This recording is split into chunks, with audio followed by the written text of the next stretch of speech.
Okay, everybody, it is the first stream of the new year. Hope everyone is having a good time.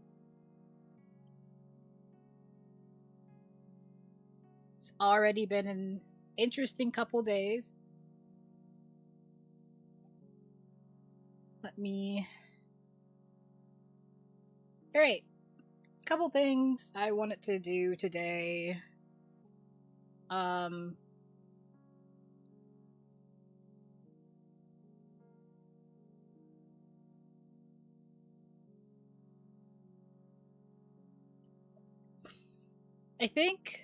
I guess first we'll just talk about it. We'll just talk about it. Let's just talk about it.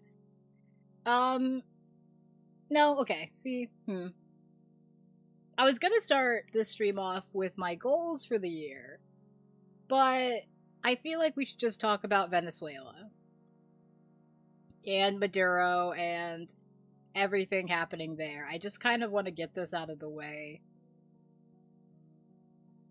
Um,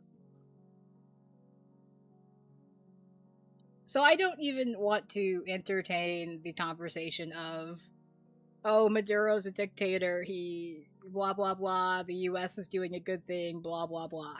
That's not even something I want to even entertain because at my core, I am anti imperialist. I am against colonialism. I am against imperialism. And what the US did, what we did is pure imperialism, pure colonialism, pure just belligerent occupier ridiculousness, okay? So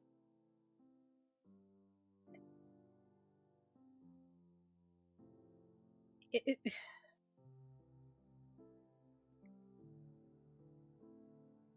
it's so frustrating. And I say that knowing that my feelings mean next to nothing in this because I'm safe at home in my cushy little house, like my problems are very small compared to someone who just compared to the victims of the actions of the American government. And I just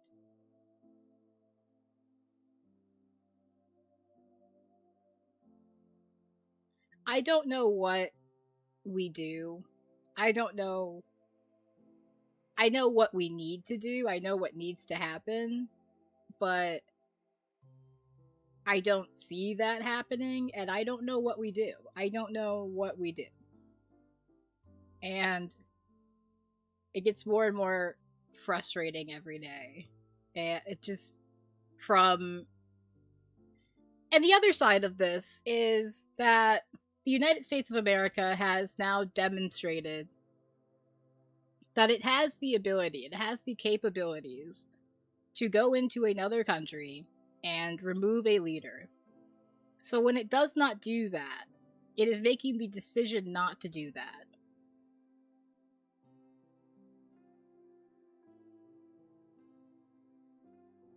So when it chooses not to put a stop to the genocide in Sudan or in Gaza or anywhere else, it's choosing not to do that. And we already knew that.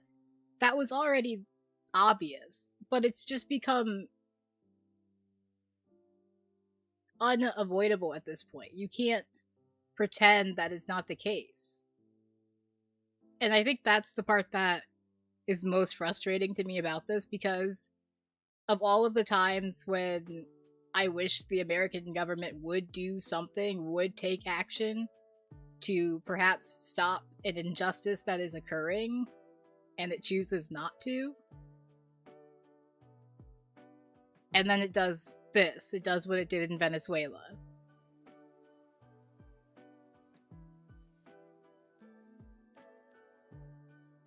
I don't know what you say to that. I don't know what you say to that. So, yeah, that's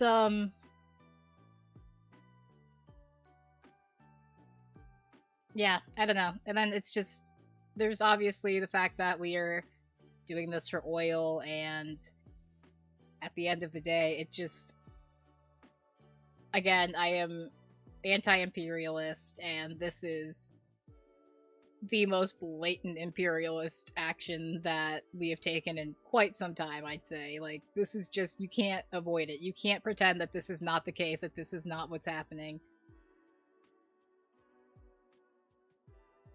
And I feel like people are not going to. I hate how comfortable a lot of people are with just things like this happening, and ultimately just being like, okay, well, that's it, that's life, I guess, that's what we do, or being all right because they hear this idea of Maduro's a dictator and it needs to, it needed to happen. And I don't care how awful Maduro is. The implications of what the US has done is just insane. On a global scale, you have now demonstrated that if you have the power, if you have the abilities to do what you want and get away with it, then you can. And even if you want to look at that from a self-preservation standpoint, which at this point I have no interest in preserving this country. um I am not like out here actively working towards the destruction of it, but I have no interest in preserving this government, this country as it stands. The people, sure, but the actual government and country, I don't know. I mean, what do you say? Like, what do you? This is not something that should exist. I think it would be incredibly hypocritical of me to sit here for months and say that Israel should not exist and should not have been created, and then not sit here and say when my own country does something that I think is incredibly destructive, to sit here and say that and not say that. I mean, I don't know. I have no interest in preserving this country, this government as it stands. So, but from a self-preservation standpoint, you have just taken the sort of safety off the gun. You've just given anyone any indication that they can do whatever they want as long as they have the power to do so. And if I were another country right now, I would be looking like, oh, okay, we're just doing whatever. Got it. Cool. Because I don't know what else you take from that. So, yeah, awesome. Way to go. And Trump's he's just chill with it. He's got no problem.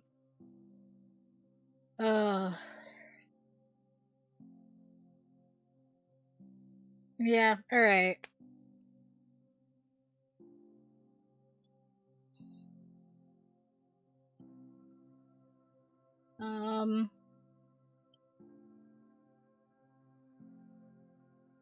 I wanted to take a look at this real quick because I thought that this was.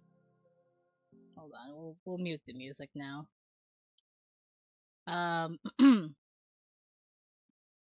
So with the Minnesota fraud stuff, you had that guy going around. What's his name? Nick Shirley.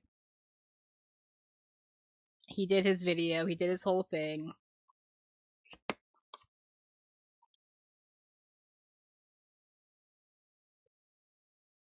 And everyone's been wondering. Everyone's been asking the question. Who the hell is David? Right?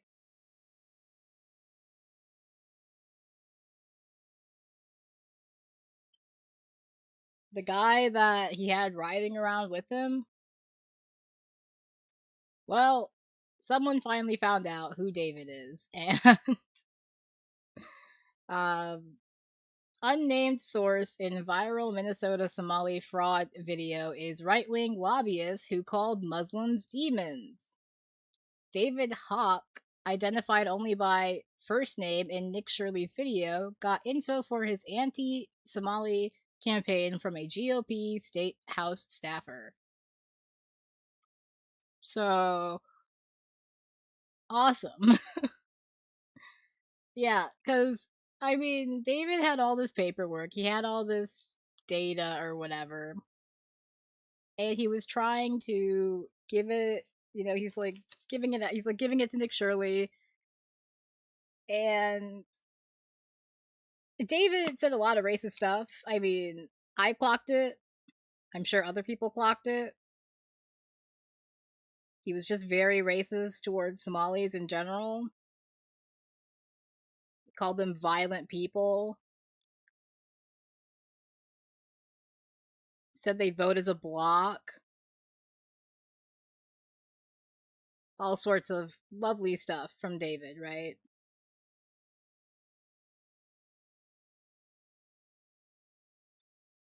But it looks like we've got even more lovely stuff from David because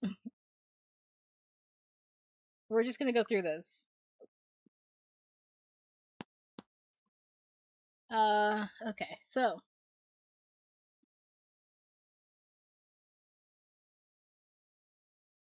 while Shirley's video portrays the man as a partly interested in purported fraud because he, as a party interested in purported, sorry, I got distracted trying to move my microphone. um, While David Shirley's video portrays the man as a party interested in purported fraud because he observed daycare centers near his office in downtown Minneapolis, David, it turns out, is actually a political operative with connections to the Minnesota State House. Interesting. Shocker, said no one. Shirley's main source is a lobbyist and one-time right-wing candidate for Minnesota Attorney General, whose full name is David Hawk. Accounts bearing his name have long online history posting about the Somali community in Minnesota.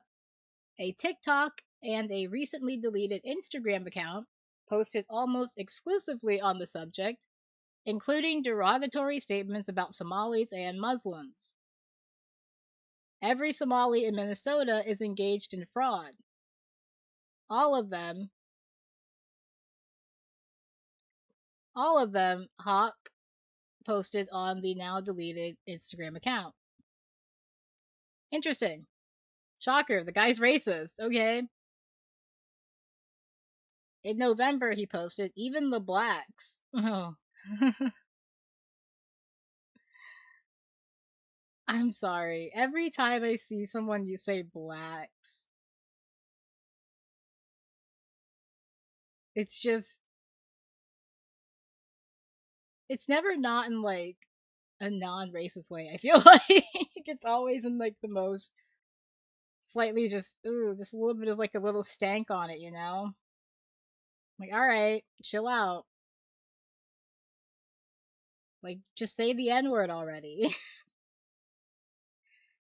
Even the blacks have had enough of the demon Muslims. Wow. Hawk's last name was not given in Shirley's video, but The Intercept identified him using information in the video itself, cross referenced with public available materials.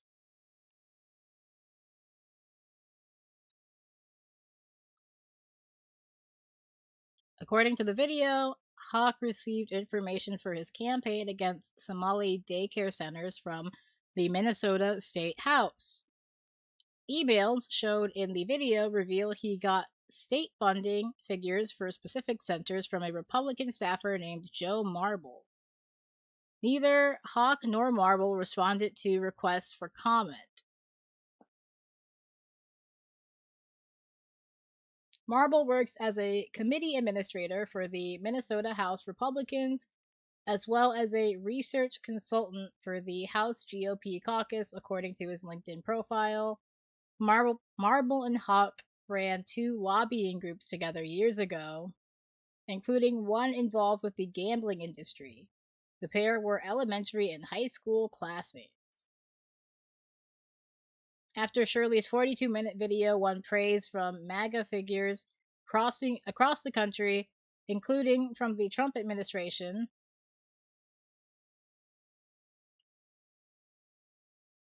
sorry. Minnesota Republicans were quick to hitch their wagons to the expose. State Rep. Lisa DeMuth said during a virtual news conference Monday that our caucus has been working to expose fraud for years, including working with Nick Shirley. God, I promise you I can read, okay? Just give me a minute. Oh my god.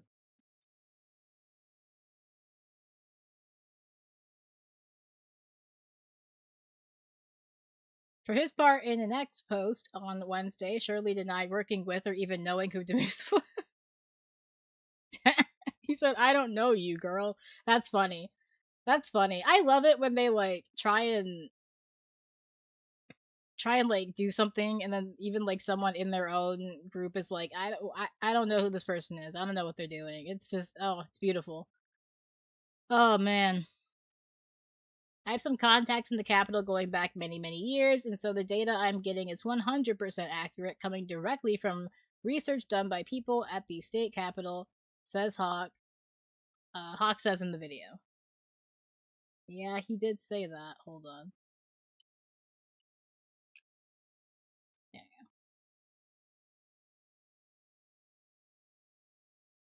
go. Identifying David Hawk. Though Shirley doesn't use Hawk's last name, the video contains information about his identity. The logo on Hawk's shirt is obscured, but his name, email address, and the house email address of his former lobbying partner, Marble, are all visible on the email printout he carries throughout Shirley's video. Shirley interviews Hawk in an office with photographs behind him depicting examples of metal roofing. Several of the same photos are used in an online promotional materials for Garlic French, a roofing company in Minneapolis.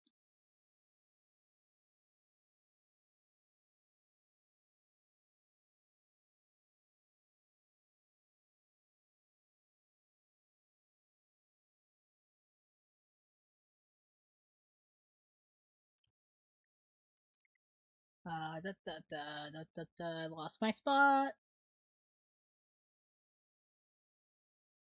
Oh my god, I lost my spot. Hold on. I'll find it. Give me a minute. Give me a minute. I got it. Okay. Hawk was an employee at Garlic French, according to social media posts and a campaign finance disclosure related to a political donation in 2020. Garlic French did not respond to requests for comment. A lot of people not responding to requests for comment. Interesting. The email address for David Hawk listed in the documents in the video also leads to multiple accounts around the web linked to the lobbyist. The Hotmail address is listed in a public document documenting Hawk's request for a waiver for a late fee related to the renewal of his lobbyist registration in 2024. Hawk retains his active lobbyist registration in the state. His email is also listed on a TikTok account for Ladder White, a company formed by Hawk to sell ladder safety equipment. Ladder safety equipment? What is that? Is that like... I mean, I guess I didn't realize that you had to buy like safety equipment for ladders separately from the ladder.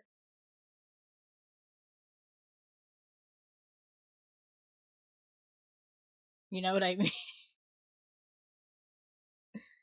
Sorry. I don't know. I don't buy ladders very often. Where Hawk's video on the Minnesota Somali community were posted. One of the posts on the TikTok channel shows the same printed list of Somali-owned daycares Hawk holds in the Shirley video. After The Intercept began making inquiries for this article, Hawk's Instagram account was deleted and the name of his TikTok account was changed, with the listed email address removed. Gee, I wonder why he's so eager to hide his online presence and hide his identity. He's already gone on camera for a video and given his name. Like, if you're going to be a source for an investigation, I think you should be willing to go on the record. You know? Unless it's, like, actually dangerous for your life, which it's not in this case. Like, I don't think this is a dangerous situation for his life. If anything, people are loving this and are hyped up about him, so I really wouldn't be that concerned. But I don't know. I just think that if you're gonna put yourself out there like this, you should just go on the record already and make yourself known. But I'm sure he has other reasons. Hawk ran for Minnesota Attorney General in 2010 as the Resource Party candidate. A sometime lobbyist on gaming issues, Hawk campaigned largely on a platform of opposing what he alleged was Italian mafia influence in local tribal casinos. Oh, brother. Alright. I'm detecting a little bit of a trend here with this man. In the viral video, Shirley and Hawk set out to prove that daycare centers listed in Marble's email committed fraud by showing that no children are present. Shirley has since told a CNN reporter that he thought daycares are typically unlocked for unannounced visitors, which is insane. That's insane. Does he know what a school shooting is? Does he live in America? You know, it's crazy because if a school shooting did happen at a daycare and the door was unlocked, most people, but especially the right, would be like, why was the door unlocked? Because they like to do everything to avoid contending with the real issue, which is, gun control. So they're always like, yeah, why was the door unlocked? Or why did they do this? Or why did they do that? And this motherfucker would be one of those exact people who would be like, why was the door unlocked? But he's like, no, let me just walk up to this door here. God. I've got a bot in my Twitch chat. Yeah, go away. Go away. Bye. Thank you. Ugh. It's fucking ridiculous. Da, da, da, da, da, da. Video footage from local Minneapolis residents revealed Shirley and David arrived with masked. God, I can talk, I swear. Shirley and David arrived with masked men, scaring at least one daycare director into not opening the door.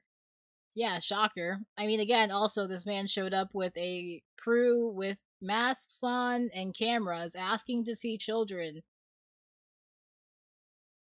Like, I don't even think they can legally show you the children. Like, I think legally speaking, in that scenario, that's like a direct way to put themselves in legal trouble with the parents and with the family. I don't think they can do that. Like, I just don't even think that from a legal standpoint that any lawyer or anyone would advise the daycare to be like, yeah, let this guy in. Like, sir, I don't know you. You look crazy.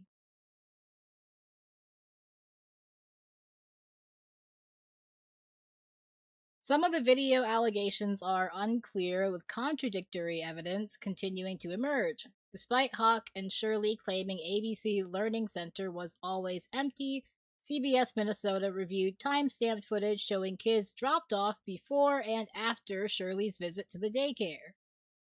Shirley's YouTube video has garnered millions of views since it was posted last week and sparked a frenzy on social media over the last week. Yeah, and then Vance shared it and was like, he's a great journalist, blah, blah, blah, and it was ridiculous. And yeah, jeez, dude. And Attorney General Pam Bondi lauded Shirley's video. Homeland Security Secretary Kristi Noem announced that U.S. Immigrations and Customs Enforcement investigators were on the ground in Minneapolis right now conducting a massive investigation on childcare and other rampant fraud. The Trump administration froze all childcare funds to the state of Minneapolis. God, I just said this. I was about to say the state of Minneapolis. That's awesome. The state of Minnesota, demanding an audit of the daycare centers in the video.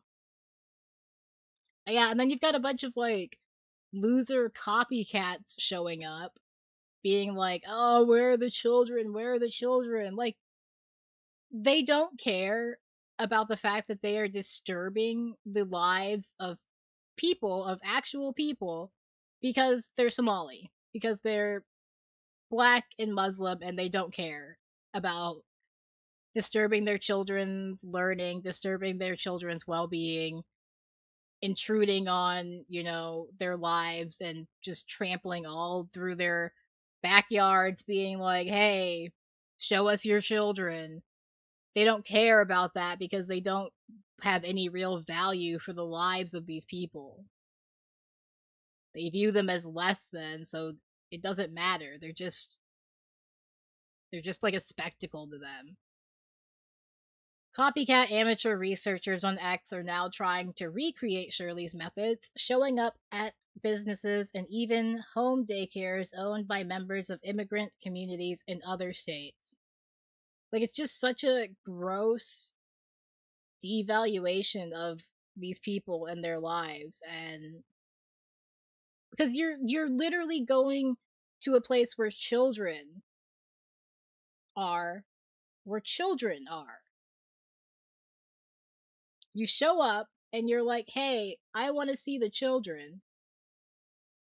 And when they don't show you the children, you make a big scene and you're like, it's false, it's fraud. Meanwhile, the children who are there are probably scared, confused, wondering what the fuck is going on. Why is this weird person yelling outside my daycare? Like, that's not conductive to a good learning and growing environment. But they don't care. They don't care about that. If it was their kids, they'd be losing their goddamn minds. But let the Somalis come in and try and have some sort of reaction to this, try and have some sort of like defense to this, and they'll be deemed as aggressive and they'll have all the punishment and they'll just have probably ICE come after them and just all sorts of bullshit.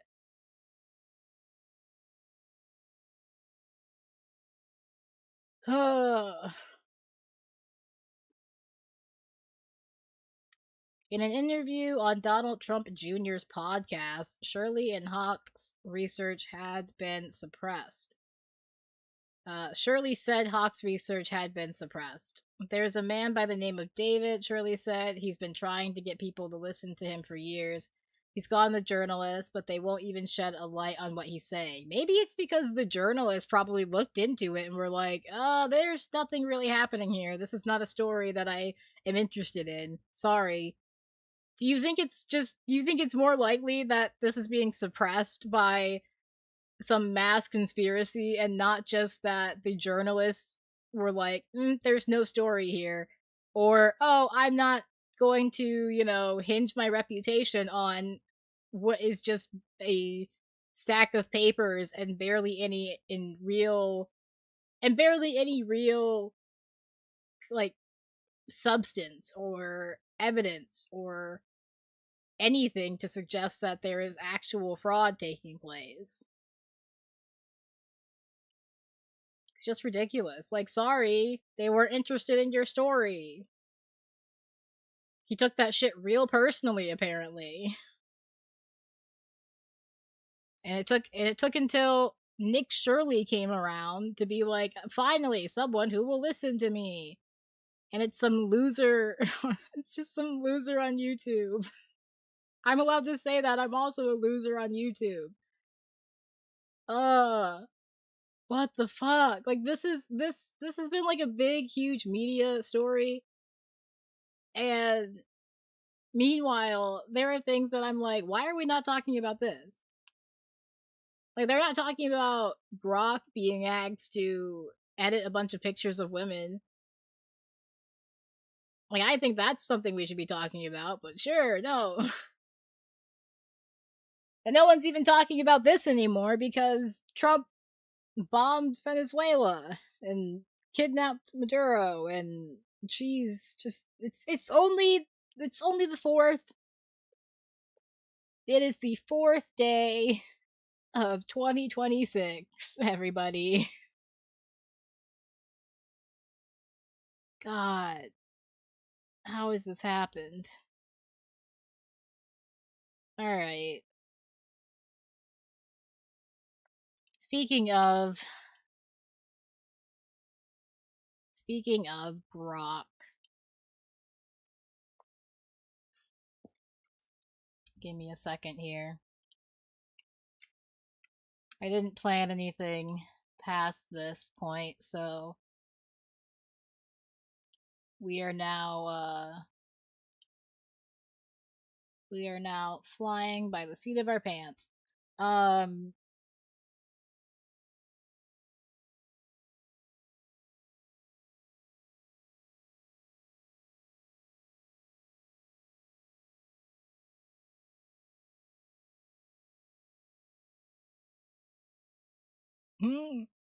I'm sorry. I was on Twitter trying to find something, but um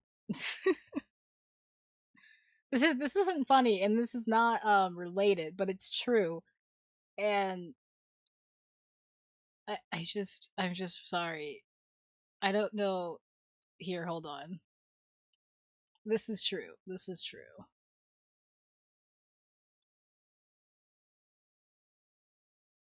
Like, do you guys know who Club Chalamet is? Like that one Timothy Chalamet fan account, and this person said Club Chalamet. God, I just clicked away from it. I hate my life. This person said Club Chalamet feels like a potential Yolanda Saldivar situation if there ever was one. Like, sorry, but I do not find anything about her funny. No, and that's honestly the same way I feel about her. And so it's like she got real close to Timothy. Didn't like I just we live in a crazy time, okay? I be careful. That's all I'm saying. That's all I'm saying. Um I wanted to take okay, right. So Grok. I did a video about this. If you haven't seen it, you should go watch it. But we are going to talk about this again because this is still just insane to me. Mostly because I don't think Elon has said anything about it. Which, it's not like I expect him to, really. But I'd expect someone to do some PR here. And no one has. Like, does he not have a PR team anymore? Does he not have anything? It seems like more governments are starting to respond a little bit more here, so there's that. There's something there, I guess. Also they say like cuz the only thing that we do have from what I have seen is Grok responding to people saying stuff. But Grok isn't a reliable source, obviously, and I don't think that I don't know, like, I don't know obviously how Grok is programmed, but unless Grok has something specifically programmed, like, as a response, it just kind of says whatever in the moment. It says whatever works in the moment. So when it tells people, like, oh, we're looking into it, we're working on it will then turn around and tell somebody else, like, oh, no, I never said that. Like, that's not true, or whatever. And it's just like, if you're letting Grok do your PR, that's a mistake. does he think Grok can do his PR for him? Maybe that's it. Maybe that's what's happening. Maybe he thinks Grok can do PR. I don't get it. I don't understand. Um we've got Business Insider, we've got Forbes. That's a decent one. But other than that, not a whole lot happening. Not a whole lot in response to what uh what happened there. Um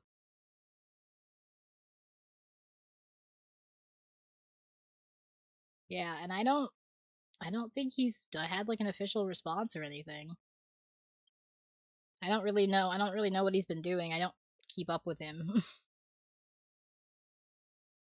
Oh, he's just posting about going out to dinner with the president of the United States and the first lady. Awesome. That's great. That's cool. And he's sharing AI videos? I don't even know.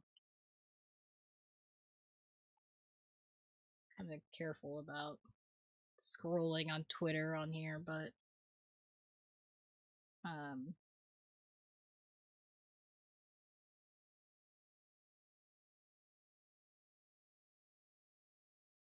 yeah, not a whole lot of anything.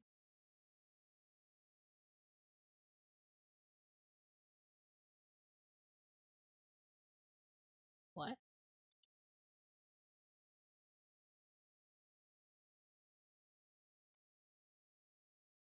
Oh man.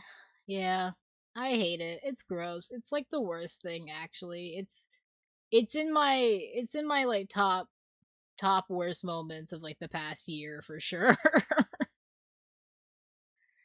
Like that was a terrible way to end the year. And it's not like this is new or anything. It's not like Grok doesn't hadn't been doing this, but like it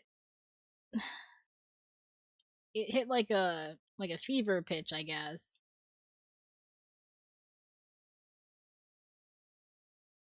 And it's still going. Like when I when I looked earlier, it was still going. And Grok can stop it. Like I mean, not Grok. I mean, Elon can stop it. He's choosing not to. He's choosing not to because I actually don't know. I think that this is a terrible like legal thing for him. I think that this is incredibly awful because again, people were making like doing this to pictures of minors. They were having Grok do this to pictures of minors. Like that's I don't know what legal sort of avenue there is out there to pursue a like pursue some sort of responsibility here, but that's that's insane. Um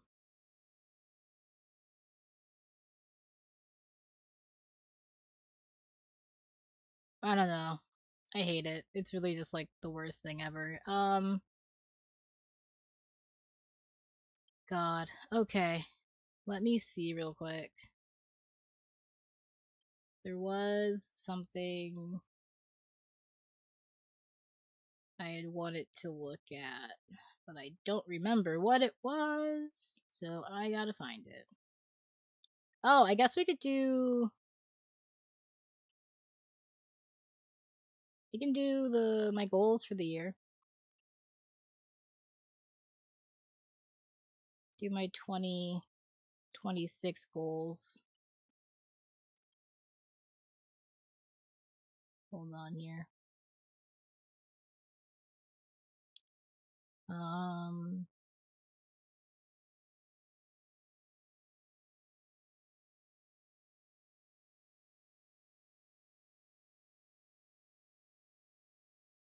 Yeah.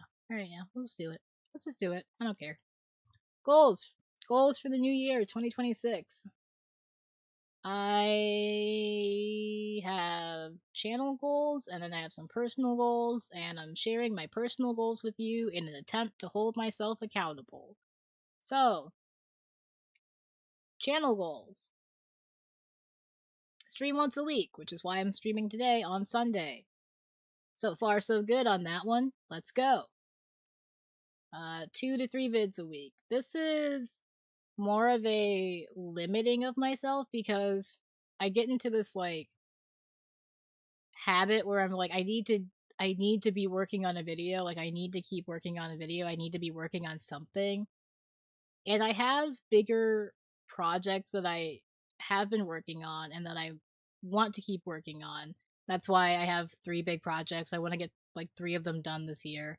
I don't know if I'm uploading them to this channel or to another channel that I have that I don't upload to, but I don't know. I think I'll just upload them here. I don't really care. Like, part of me is like, I don't know, maybe I should try and because they're going to be longer videos, like a lot longer than anything I do right now. And so, I don't know. We'll see. I'm probably just going to upload them here, though. And more fun stuff, specifically gaming, because I want to talk about gaming more and games more. And I did not get to do that much last year. I did not get to talk about the games I played, and I want to do that more. So that's a goal for this year for sure. 1,000 subs. That's like that one's not highlighted because that's one I can't really control exactly. So if I meet that goal, cool. If I don't, that's fine too.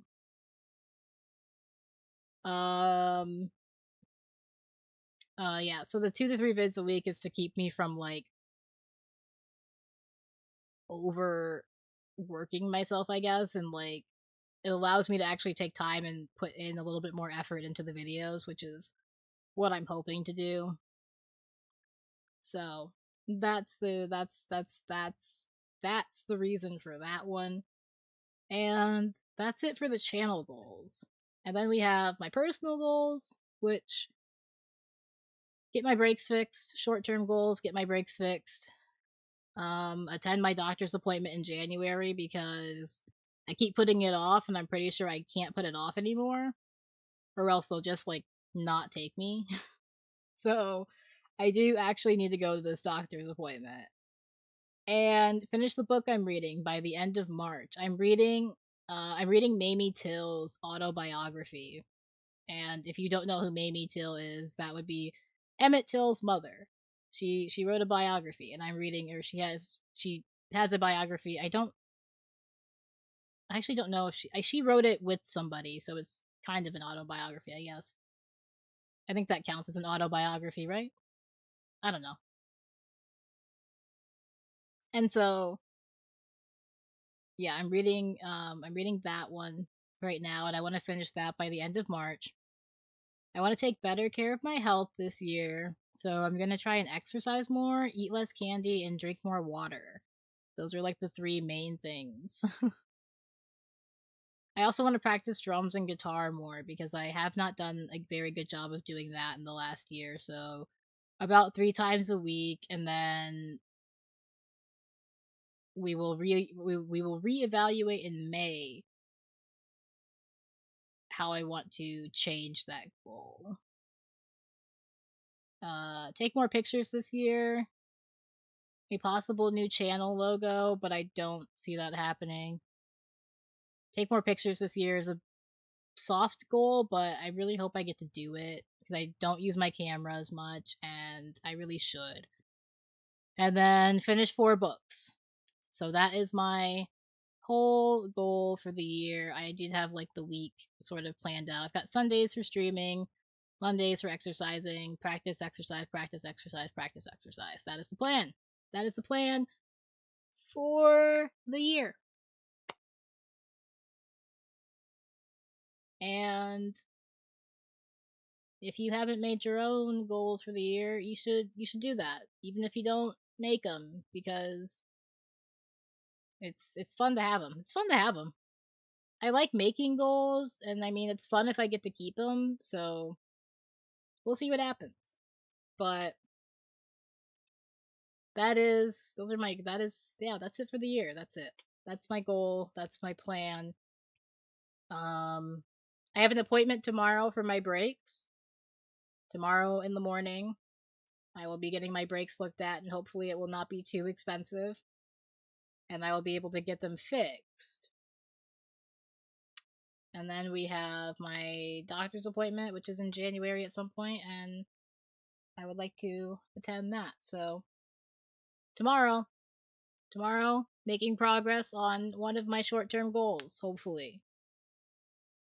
Unless something crazy happens, like something else is broken and it needs to be fixed and it's super expensive. We'll see. I'm hoping it's not that much. Fingers crossed it's not that much. Because my computer is also literally coming apart. Yeah, I have a laptop, and it is just straight up coming apart. Like, I need like a clamp right now. I should get a clamp to like keep it together. It's a little concerning to me, because if my computer comes apart and like dies, I don't know what I'm gonna do as far as like videos and streaming. So concerned about that. But I do have a link to a Ko-fi in my bio or something somewhere. I don't know where. So if you want to help out, feel free. But also, in this economy, I don't I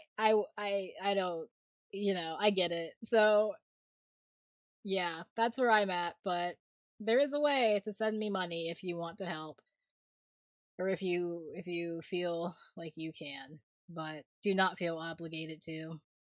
I'll figure something out, starting with getting my brakes fixed. So that is the plan. That is the plan, Stan. What else we got here? What else have we got? I hit everything I wanted to talk about today.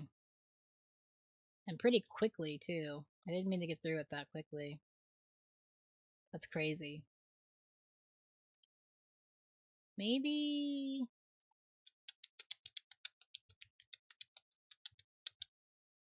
I have a couple options. I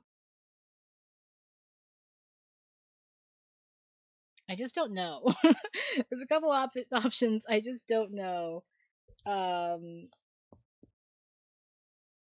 Because one of the videos I'm working on is the most popular girls in school retrospective kind of thing. And so I do need to like keep working my way through that, and I thought about doing that on stream. But I don't know if I want to do that right now. Otherwise,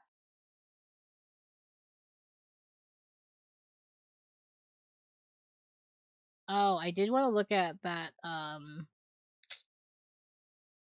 That's such a long video, though. That's a little long. I don't know if I want to do that tonight. I mean, maybe we can. Hold on. You want to do the honey video? Like, what's going on with honey?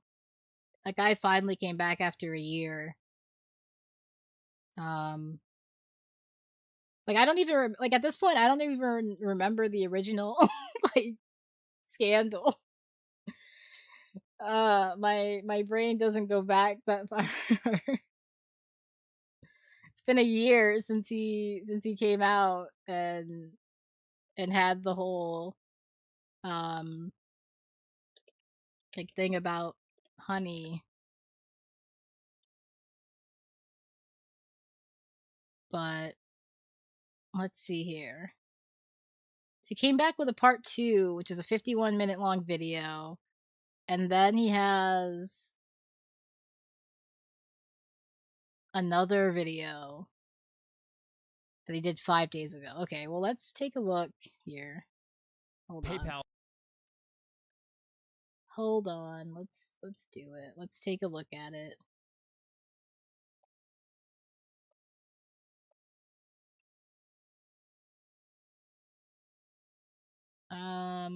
Okay, Exposing Honey's Evil Business Model Part 2. This is from Megalag. And if you remember, about a year ago, he came out with a video exposing Honey and how they're what are they called, like affiliate links or whatever, how those work and or how they don't work or whatever. And it was a big deal. And then life happened and a year went by, and I'm sure he had his reasons. I'm not like knocking at him for not doing this video, for like taking this long. I'm sure he had his reasons for it.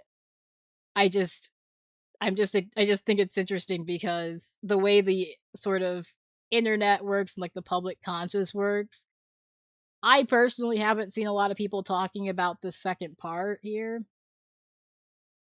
or talking about like this. I have like, but like I remember a lot of people were talking about the first part.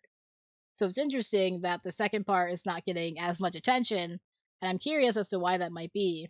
But maybe we'll figure that out when we watch it.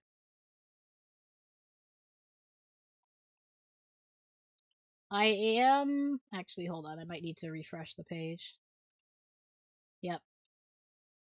I am going to play it.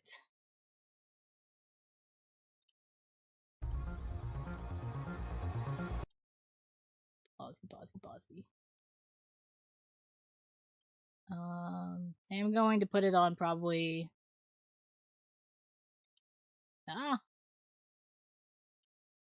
PayPal.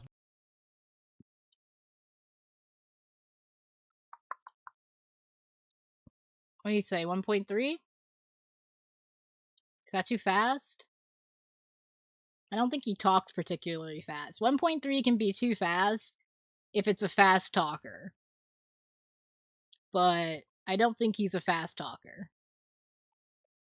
There are some people who talk fairly fast, and 1.3 is. It's like, not somewhat related, but not really related. I'm not saying she's a fast talker, but did y'all see that JoJo Siwa apparently is going by like her like government name now instead of JoJo? It's like whatever JoJo stands for.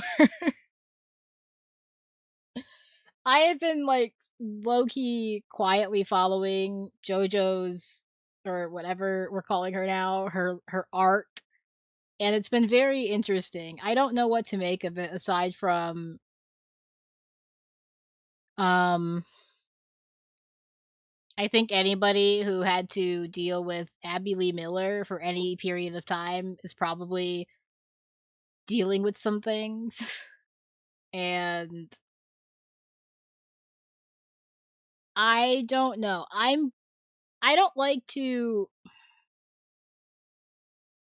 see, I don't like to speculate on people's like sexuality, because you never know when someone's like in the closet or, whatever. But JoJo came out,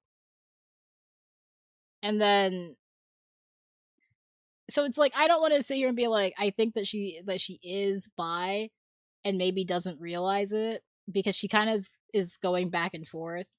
But I don't know. I am curious. I'm just curious to see where this goes. Her current relationship, very interesting to me. Don't know about that one, but um, JoJo Siwa, I don't know. She's just one of those people. One of those people who I think about this sometimes too, where I'm like, if I live to be, older, like if I live to be like 80 or whatever, there are people who I am currently going to be hearing about for like the rest of my life, right? Jojo Siwa is probably one of those people, unfortunately.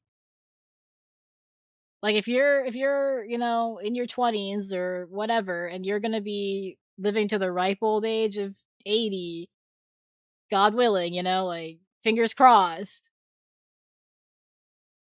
you're probably going to be hearing about people like Jojo Siwa for a good chunk of that period of time. And I think that's fascinating. Like Jacob Elordi's another one for me because I don't necessarily love him, but I'm like he's definitely going to be around for a while. Him, Timothy Chalamet, definitely going to be around for a while. It's like barring unforeseen circumstances or something crazy happening, these people are probably going to be around for like the better part of my life. And it's like, oh, okay. Like Sabrina Carpenter, probably going to be hearing about her for a good long while. And it's like sometimes it's like okay, sometimes it's like, I can live with that. Sometimes it's just like, oh, okay, all right. Let's get into this. Sorry about that. That was off topic. Um Honey, PayPal, all that jazz. Here we go. Part 2. Does not want you seeing this video. A few hours ago, PayPal's lawyer sent me a cease and desist letter and requested Patreon take down my video under a copyright infringement claim. I consider this a direct attack against my fundamental rights as an independent journalist. PayPal has specifically taken issue with the fact that an anonymous source discovered Honey had left their source code. Okay, hold on.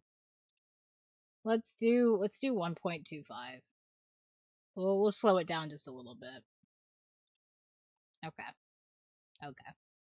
Exposed within their iOS app, which, if you know where to look, is publicly accessible. This anonymous source found the code and sent it to me.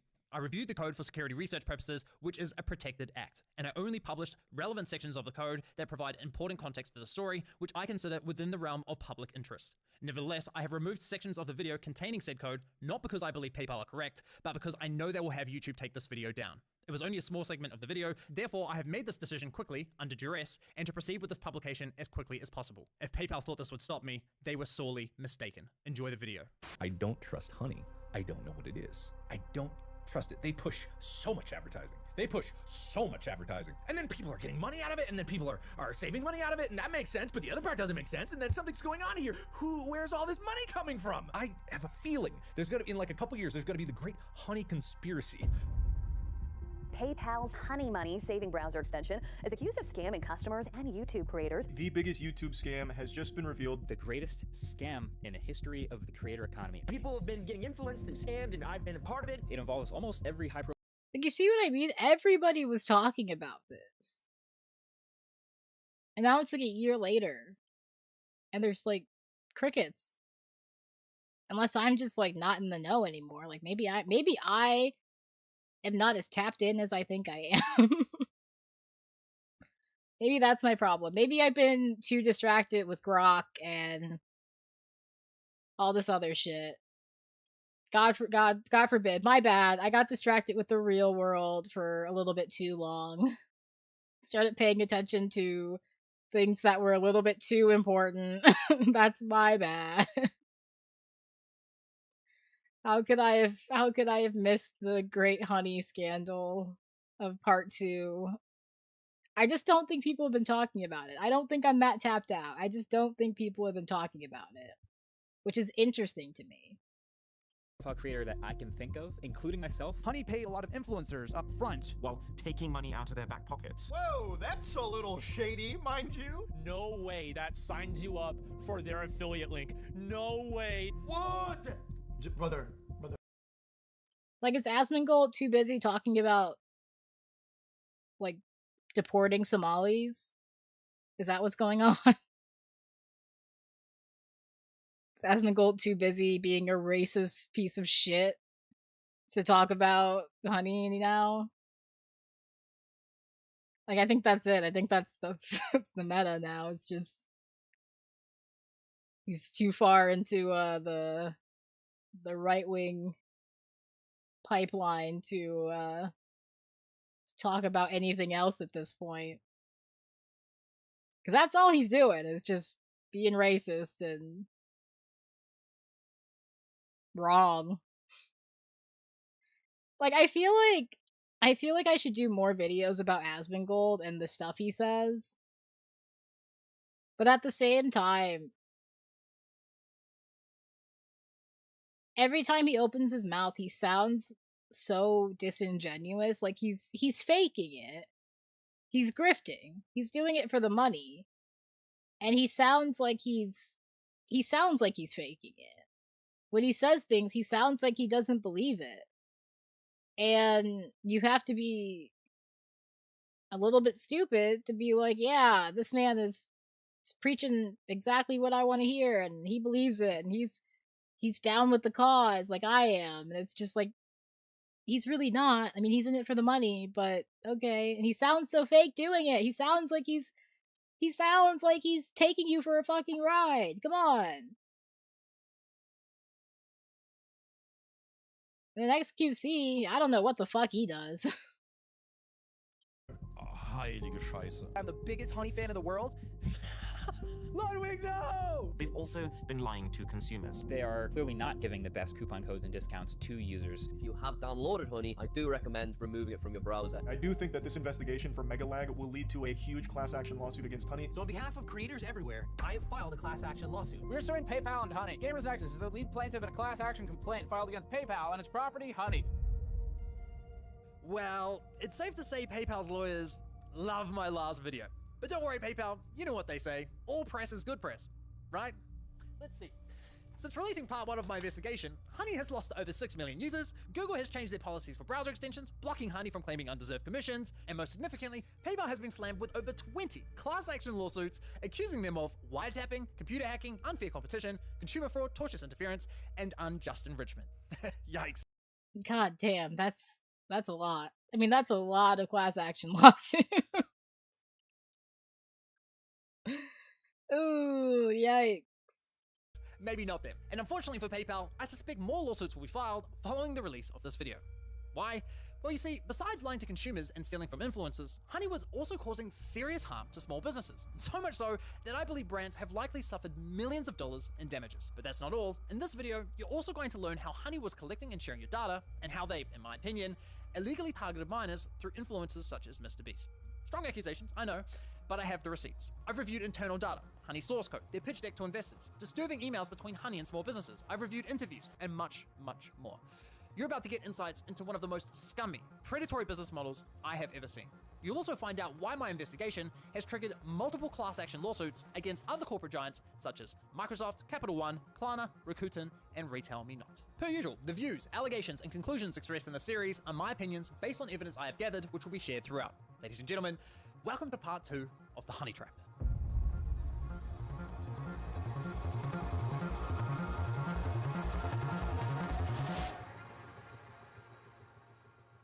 There were many moments throughout this investigation where I thought I'd reached the end of the rabbit hole. I thought I understood everything there was to know about Honey's dirty business model. They were claiming the credit for sales they hadn't earned, poaching the affiliate commissions from content creators, and they were intentionally withholding discounts from users for their own financial gain, rendering the entire value behind their core product a lie. Kinda hard to believe it could get much worse than that, but unfortunately it does. And I realized this after noticing a strange but reoccurring anomaly. You see, in most cases, when Honey popped up at checkout and I clicked apply coupons, a discrete tab would open in the top left corner of my browser.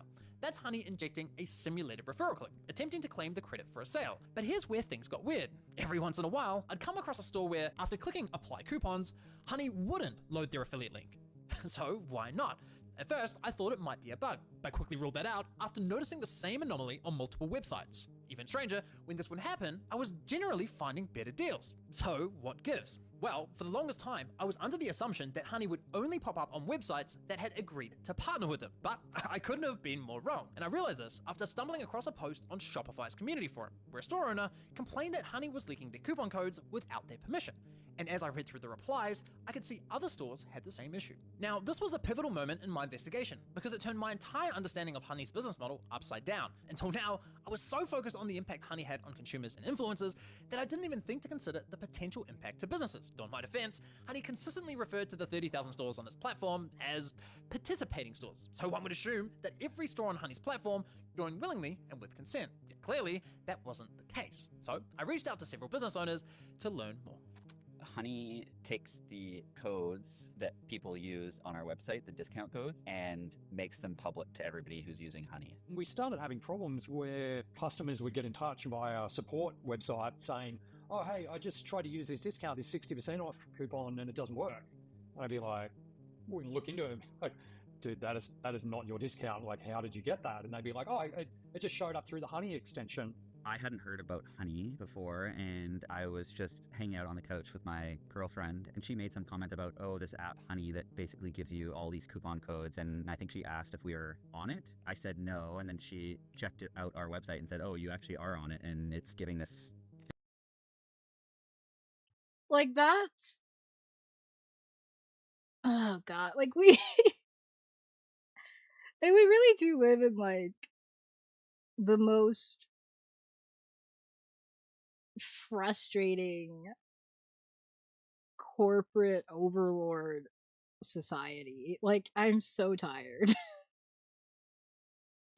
They just get to do whatever the fuck they want to. And I mean, at the end of the day, they get hit with some lawsuits, and maybe it puts a dent in their bottom line. I don't know. Like, we'll see, I guess. But I don't think, like overall, like, PayPal is gonna be having significant difficulties in the long term. Like, I don't think they're going anywhere because of all of this stuff, you know? Like, Honey will probably go away at some point, but overall, I don't think that it will be a big blow to the people in charge who are raking in the cash, but... Ugh. 15 or 20% discount code, and so that's when I found out about it, and I was pretty shocked because I didn't know how long it had been going on for. Yeah, it cost us thousands, and I haven't even looked into how far back it went, but I know we just ended the code right away. Now, if you think that sounds bad, well, trust me, it gets a whole lot worse. But first, it's important we understand the scale of this issue. As you just heard, these store owners clearly never consented to being on Honey, so they can't possibly be among the so-called 30,000 participating stores, right? So why was Honey lying to consumers about the true number of stores supported by its platform? And just how many stores did Honey add to its platform without consent? Was it hundreds, thousands, tens of thousands? Well, that's where things get interesting. You see, when I started combing through the business side of Honey's website, I noticed that Honey claims to only be partnered with 10,000 brands. That's 20,000 less than what they advertised to consumers. So I figured, okay, I guess 10,000 stores intentionally partnered with Honey, and the remaining 20,000 never signed up. Now, that would already be incredibly concerning and deeply misleading. But as it turns out, the deception is far worse than that. You see, as I continued digging, I stumbled across this file from Honey's extension called supported domains, which gets loaded onto your computer when you install Honey. And this file contains a list of over 180,000 online stores. That's a massive discrepancy from what's advertised anywhere on Honey's website. Now, of course, we could start making assumptions based on those numbers alone, but we don't have to. Because it just so happens that Honey also keeps detailed information for each of the online stores in this list, and it's relatively easy to access that data. For example, on Chrome, if we click Manage Extensions, turn on Developer Mode, click on the Service Worker for Honey, and click on the Network tab, we can now monitor what Honey does behind the scenes a little closer. So if we say visit apple.com, we can see that Honey is now accessing information from their database related to Apple. Looking at this one in particular, we can see that 2.9 million Honey users visited Apple's website in the past 30 days. We can also see that none of those users saved any money from coupons because, well, Honey has no coupon codes for Apple's website. We can even see internal support and monetization notes that were left by Honey's employees. Interesting. Most importantly, however, we can also see that Honey has an affiliate link for Apple's website, confirming that Apple does have an affiliate partnership with Honey. But if we look at the same data for, say, Abercrombie & Fitch, we can see that Honey doesn't have an affiliate link, yet Honey is still offering coupon codes for that store. And sure enough, if we click Apply Coupons on Abercrombie & Fitch, Honey doesn't load an affiliate link through that infamous sneaky tab. Aha!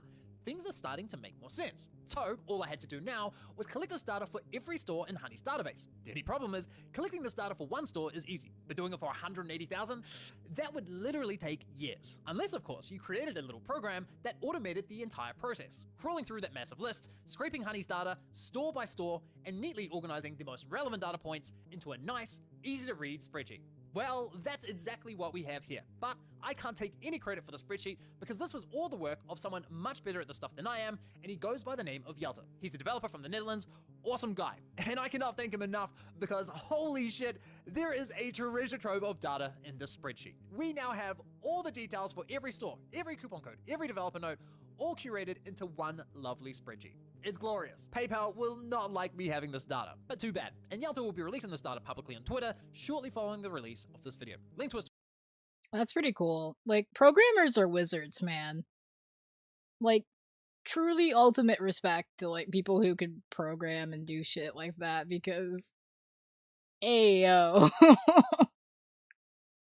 My brain is, like, breaking trying to even take in all this information. And part of that is because I do have ADHD, and part of that, it manifests in a processing problem. So speeding up this video is not helping myself, like, get this information, but I'm obviously not going to sit here for a full however long and watch this whole thing. I mean, I am going to watch the whole thing, but I'm not going to sit here for you know what I'm trying to say. I'm speeding it up because it will take less time. That's why you speed up a video. Shocker. Simple math there. Crazy. And I just... Wizards. They're wizards. That's all I'm gonna say. They're wizards. Twitter's below, so make sure you give them a follow if you want to catch that drop. Alright, so now that we have the spreadsheet, we can finally confirm that at the time this data was collected, Honey supported 35,000 stores with affiliate links and an additional 146,000 stores without affiliate links. So yes, there was some truth to the... That's so many. That's so many, dude. What the hell? Jeez, okay. claim of supporting 30,000 participating stores, they just conveniently left out the eeny-weeny fact that they dragged an additional 146,000 stores onto their platform, presumably without consent. Now, consider this. If you're Honey and your platform supports 180,000 stores, surely you'd be screaming that from the rooftops, right? 180,000 sounds a whole lot more impressive than 30,000. Honey knows that, so why hide the real number? Clearly, Honey decided that keeping this little secret to themselves outweighed the benefits of advertising it. Now, as a consumer, you might be thinking, so what if Honey leaks a few coupon codes? Even if a business never gave consent, surely that would just drive more sales for the business, right? Well, it's not that simple. Why? Well, you see, coupon codes are more than just discounts for consumers. They're also a vital marketing tool for businesses. Virtually all coupon codes have a strategic purpose behind them. For example, many online stores will offer a 10% discount as an incentive for signing up to their newsletter. The consumer gets a 10% discount, and the business gets your email address for marketing. It's a simple tit-for-tat exchange. But if Honey snatches up that coupon and makes it available to everyone, well, now the business is losing 10% while gaining nothing in return. The entire purpose behind that coupon code gets destroyed, stripping away any incentive for the business to continue offering it. But it's not just newsletter coupons. Stores will also offer discounts to reward and maintain loyalty, like offering exclusive VIP codes to repeat high-value customers. Many businesses will even offer specialty discounts to military veterans or first responders, just to show their appreciation. But also, some businesses have private discount codes like 50 or 80% off that are strictly intended for use by employees or friends and family. So when Honey comes along, finds all of these codes and hands them out like candy to its millions of users, not only does it cause a negative strategic impact, but it also causes significant financial harm. In fact, this has become such a significant problem for online stores that there are now multiple paid services to help e-commerce stores block extensions like Honey. Even well-known retailers are paying to prevent these issues. Now, you might be wondering, how on earth does Honey get access to private coupon codes like employee discounts if they're not available to the public? Well, I came across this marketing podcast where they discussed the issue. What happens is if I have Honey, for example, and I'm one of your best customers at your e-commerce store, and you decide you're going to do a promotion for your VIP customer.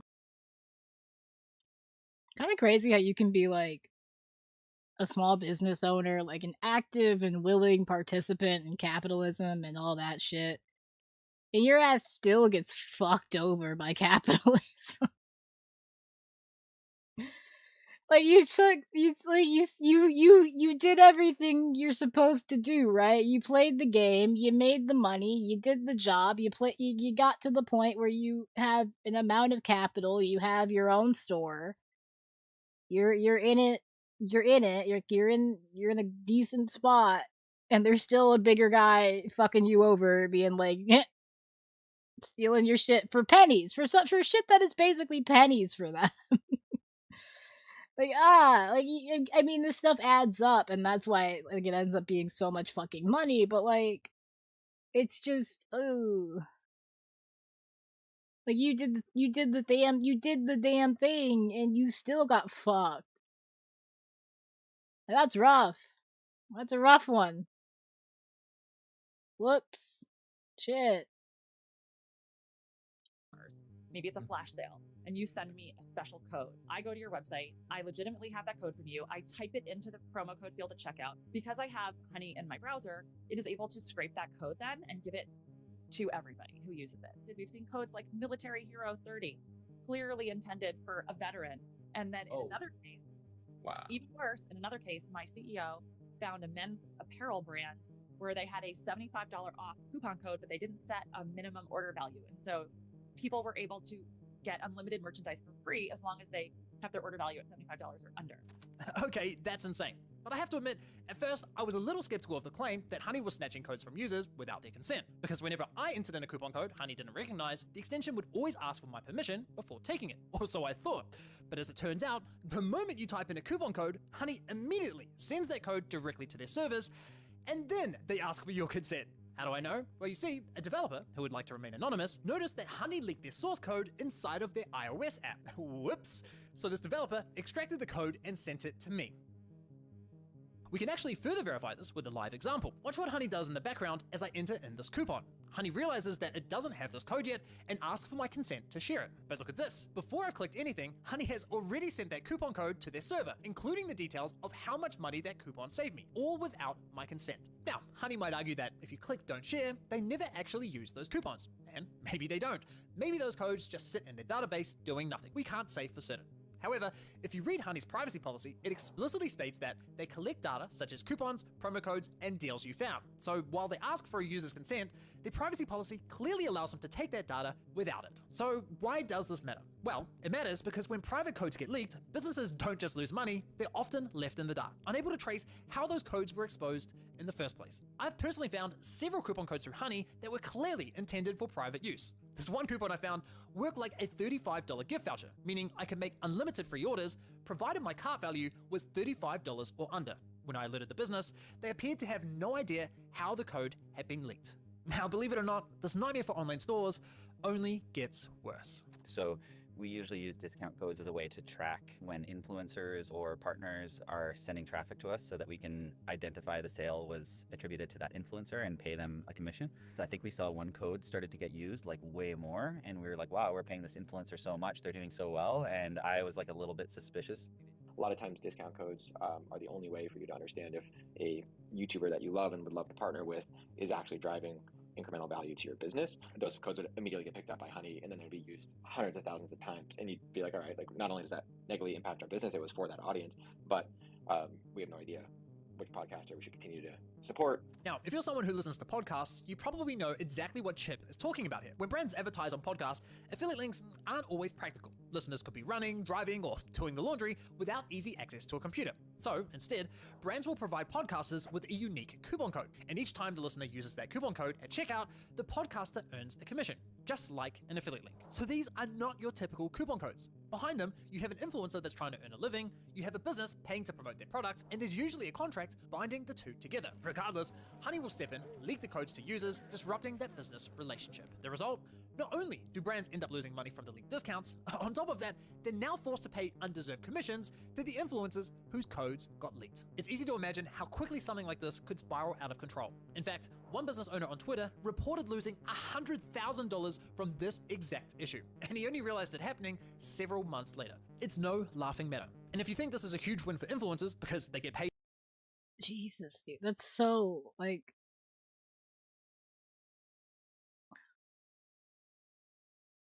That's so. All right, like I Like, I am, a little bit like, I care, like, I'm not a huge fan of capitalism. I'm not a big, supporter of our current system. But I at least, want people to be able to live and support themselves under it while we are forced to live under it. And so it's like to see people who are supposed to be the ones who have like succeeded under this system, who are supposed to be like the average day person who has made it to the point where they're supposed to be able to provide for their family, provide for their livelihood, and make a living for themselves, and they still are getting fucked over. They're still getting fucked over by a corporation that they sometimes have nothing to do with. That's crazy. That's crazy. And it says a lot. It says a lot about this whole shitty ass system we live under, It's like you can't even succeed and be like all right. God damn. A bunch of undeserved commissions, well, think again. I mean, we basically pulled all out of the podcast realm because there was really no way to figure out how to attribute any successes or failures. We basically can't do that anymore because as soon as a code becomes used by one person, it's suddenly used by everybody. This is a nightmare situation for everyone involved. But not all businesses are affected equally. Honey's actions are especially devastating for small businesses that lack the resources of larger brands. The big retailers can push back. They have dedicated marketing teams, advanced analytic tools, and the legal muscle to respond.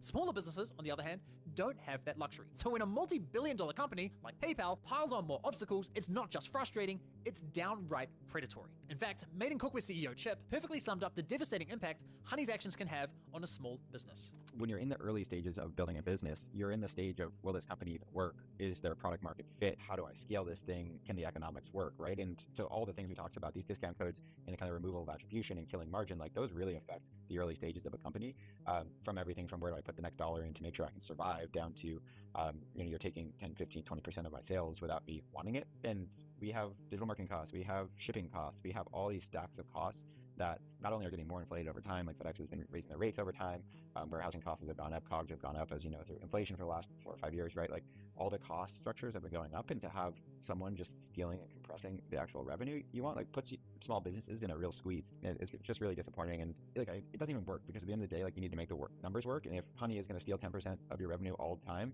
you're gonna have to raise prices at the end of the day to make up for that, right? And so it's not only not effective, but it makes it worse for the consumer. It compresses for the small business owner any margin, and it's just like a really awful business model. Like, we've been so mad at them for so long. Really sad. And Chip's point about the impact to consumers is especially important. If Honey's eroding profit margins from retailers and they're forced to increase prices, well, that ultimately affects consumers. Now, as you'd expect, these businesses don't just let these issues slide. Naturally, they reach out to Honey to complain, asking to be removed from the platform. And that, unfortunately, is where the story takes a much darker turn. You see, Honey is well aware of the inconvenience it creates for these online stores. So when they inevitably reach out to Honey, asking to be removed, does Honey... Like,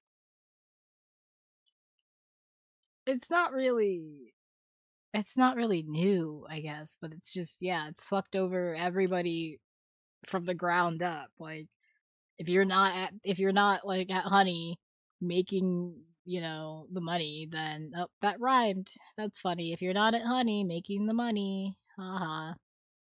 Anyway, if you're not there making the money, then it's like the consumer is getting fucked over, the content creators getting fucked over, and the business is getting fucked over.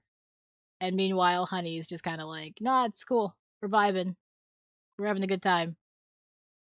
So that's interesting. That's a fun little thing we got going here. Neat. Obliged? Of course not. Instead, Honey goes, How about this? We'll give you full control over which coupons go live on our platform, but only if you partner with us. I kid you not. In fact, Chip was kind enough to share his email exchanges with Honey from 2020, and you need to see it because holy shit, it's bad. Now, it is a long email chain, so I'm not going to read the entire thing, but you're welcome to pause to read the bits I skim over. Hi, I am the CEO of Meeting Cookware. Please remove us from your app. You've scraped a private friends and family code from our checkout and put it on the platform for others to use. We've lost a bunch of revenue. 4 days later, Honey responds with, Hi Chip, thanks for reaching out. Honey supports over 40,000 stores online, and we always prioritize protecting the Honey experience for users by supporting available stores and displaying available codes. We can absolutely remove the code in question. In order to protect the Honey experience for our users, we typically do not remove codes unless we have a working relationship. I mean, right off the bat, they're basically saying, we won't compromise the experience for our users unless you pay us. Classy. We'd love to— That's insane. They really said, like, you're just holding him hostage at that point. You're just like, oh, we got you, and then, but yeah, we'll do it for you, but you got to join up with us. I know you didn't want to join up with us, probably because we stole your discount code, but like, now you have to if you want to get it off the website, which at that point I'm sure they have some like bullshit in their contracts that's like, we get to take whatever codes you have or something like that. So I imagine they'll just end up taking it anyway at that point. discuss how we can work more closely and partner with your brand. Chip replies the same day, we don't offer affiliate deals to coupon sites. We'd like to be removed from your site and extension completely. With the sales pitch not going to plan, Honey brings in their global partnerships manager, Kelly Rodek, who explains to Chip that his leak code was added through Honey's user-generated coupon functionality. No surprises there. She completely ignores his request to be removed from the platform, only offering to remove the leaked employee discount. Chip replies the same day, our friends and family code was listed on your site. That was an internal code meant for a small group of people that was never published anywhere. Our whole site can't be removed from your app? Honey only responds a week later, confirming they removed the employee discount, but again, completely ignores Chip's request to be removed from Honey. Chip responds immediately, pushing for an answer, but they ignore his email completely. A month later, and Honey leaks another private discount code. Hi, please remove from your app. That is a private code behind a private employee perk login. This should never be public. I don't understand how you feel taking a private employee perk and making that public to the world is helping our business. Honey responds confirming they removed the code, but instead of taking responsibility, they try shifting the blame onto Chip, suggesting his employees might be responsible for sharing the code with Honey. But given what we know about their system, I'm willing to bet Honey were responsible for the leak, not Chip's employees. Honey then suggests that Chip creates single-use codes for each and every employee, essentially making it his responsibility to fix a problem they created in the first place. I would be fuming if this were my business. 2 months later, and another private code gets leaked, and once again, Chip asks to be completely removed from the platform. And this time, Honey finally addresses the question. We proudly host a consistent shopping experience for all Honey shoppers who rely on our shopping tools. Therefore, we cannot disable Honey for individual stores, and never have. Never have, huh? Well, that's interesting, because it just so happens that Andrew from TrueGet Texture Supply also shared his email exchange with Honey. And would you believe it? He was dealing with the exact same Honey employee as Chip. And while Honey attempted the same sales pitch with Andrew, they did eventually remove his store from the platform. So yes, it is possible, and yes, they have done it before. Once again.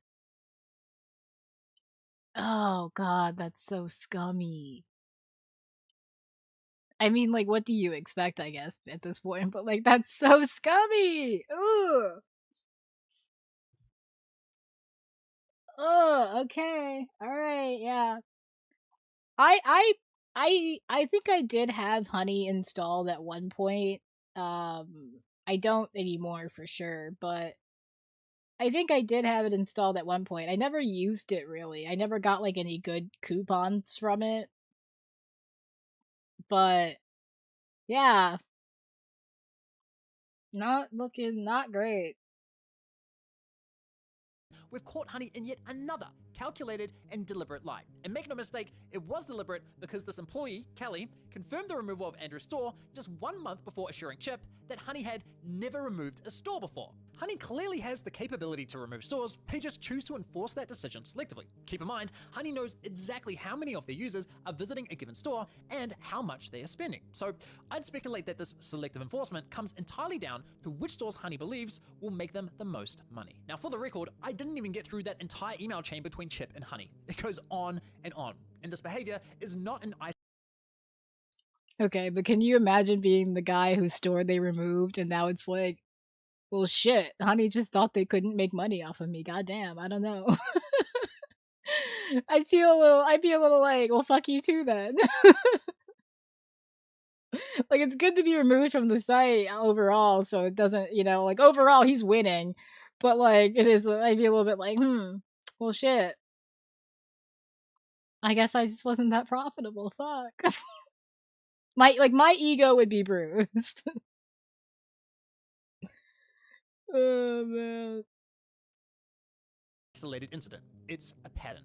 When merchants discover their codes have leaked and then they want to clamp down on that, they go to these coupon extensions and plea and request to have their codes removed. And 9 times out of 10, the response is join our affiliate program and you'll have more granular control over that. And so I think merchants tend to feel a little bit as though they're being blackmailed or extorted, because you join the affiliate program and then you have to pay that coupon extension company every time somebody uses a code. And you're I mean, they are being extorted. like they are. They are being, like, blackmailed and extorted. Like, I don't know what else you call it. I guess it's kind of like a ransom. Like, they're holding they're holding you, like, ransom at that point, but, yeah, like, unless you pay the piper, pay the fee.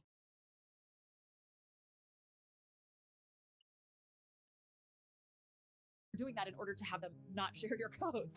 I mean, this has got to be one of the most f***ed up business models I have ever seen. And let's be real about what's going on here. In my opinion, it's economic extortion. Just think about it. Imagine one day deciding to start your own business. You've saved up all this money and invested it all into this one big idea. You're taking on a huge risk. And as you navigate the daily struggles of running a business, a bad actor sneaks into your store without you ever noticing. They quietly start collecting coupons from your customers and start handing them out at your checkout counter. Then one day, you notice a customer with a voucher that was clearly never intended for them, and you have absolutely no idea how they got it. But when you eventually catch the culprit and demand that they leave your store, they refuse, and there's nothing you can do about it. Knowing this, the bad actor leverages the harm they manufactured by strong-arming you into signing a partnership deal, where the only way to stop the damage they created is by paying them. Honey's business model starts to make a lot more sense now, doesn't it? It makes sense why they dragged 146,000 stores onto their platform and kept quiet about it, because by doing so, they wedged themselves between those stores and their customers, disrupting, interfering, and ultimately taking control over their coupon strategies. The only way for those stores to regain some of that control is by paying Honey. I mean, why else would any of these stores partner with and pay Honey if they're already on the platform for free? The answer is simple. The stores don't pay for inclusion, they pay for exclusion, for damage control. It makes sense. Now, to be clear, I'm not suggesting that all of Honey's 35,000 partnered stores were coerced into joining their platform. I'm sure many signed up willingly. After all, Honey does offer a cashback program, which some stores genuinely like to offer users. And just look at the glowing case studies on Honey's website. Some of the numbers they throw around make partnering with Honey look like an absolute no-brainer. Increased average order value, reduced cart abandonment, that's music to the ears of any e-commerce store owner. But of course, if the benefits were truly as good as they say, you'd expect that brands who partner with Honey never look back, right? Well, here's a little statistic Honey doesn't want brands to see, and it's from their own data. This right here is a list of stores that, at some point, tried a partnership with Honey, then decided, yeah, no thanks, and ended the partnership. There's 15,000 of them. That's 15,000 brands that, at some point, were partnered with Honey, but no longer are. And this is based on the limited data I have access to. The actual number is potentially a lot higher. I think that says a lot more about the value Honey can bring to businesses than any of their case studies. Given everything we've uncovered about Honey so far, it really makes you wonder, why on earth would a Fortune 500 company like PayPal sink $4 billion into buying this company? Sure, Honey was making some sweet affiliate revenue, but still, that's a lot of money. To put that price tag into perspective, the platform you're watching this on, YouTube, was acquired for just $1.6 billion. Combine that with the acquisitions of Instagram and Twitch, and it still equates to less than what PayPal paid for Honey. A coupon browser extension. Well, Honey brought more to the table for PayPal than its ability to churn out mountains of cash. They also had 17 million users worth of data. And as it turns out, lots of it. Remember in the last episode how I said if a product's free, it's likely you're the product? Well, we're at that part of the story now. You see, while Honey was handing out bottom of the barrel coupon codes, they were also tracking your shopping habits and collecting a ton of data along the way.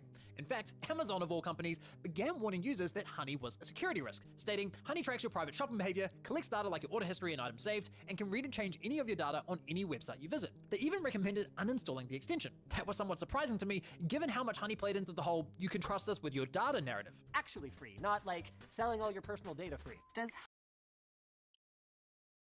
Amazon issuing a warning is crazy.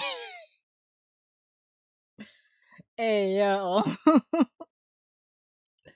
No, that's insane. That's like that's like it's like a demon warning about like what the devil is up to, you know? It's like, oh, you know, like, but aren't you? I mean, I guess, like, but you guys, like, okay, you know? It's like, I don't know if I should, like, I don't know who to trust. I don't know who to trust anymore. Oh, man. Honey sell user data? No. This prompted me to investigate Honey's data collection practices, and what I found was, unsurprisingly at this point, pretty darn concerning. Hilariously, the first thing I noticed when auditing Honey's website was that they explicitly assured users that, hey, what we don't do is sell or share your data. But the moment you click the link to their privacy policy, the first thing you see is how we share your data. Excuse me? I will say, I just assume everybody shares my data, you know? Like, maybe that's my bad. Maybe that's not good, but I just assume everybody is stealing and sharing my data at this point. Like, if I don't want it out there, I just don't put it online, or I don't, like, put it in writing. Like, at this point, I don't know. It's all stealable.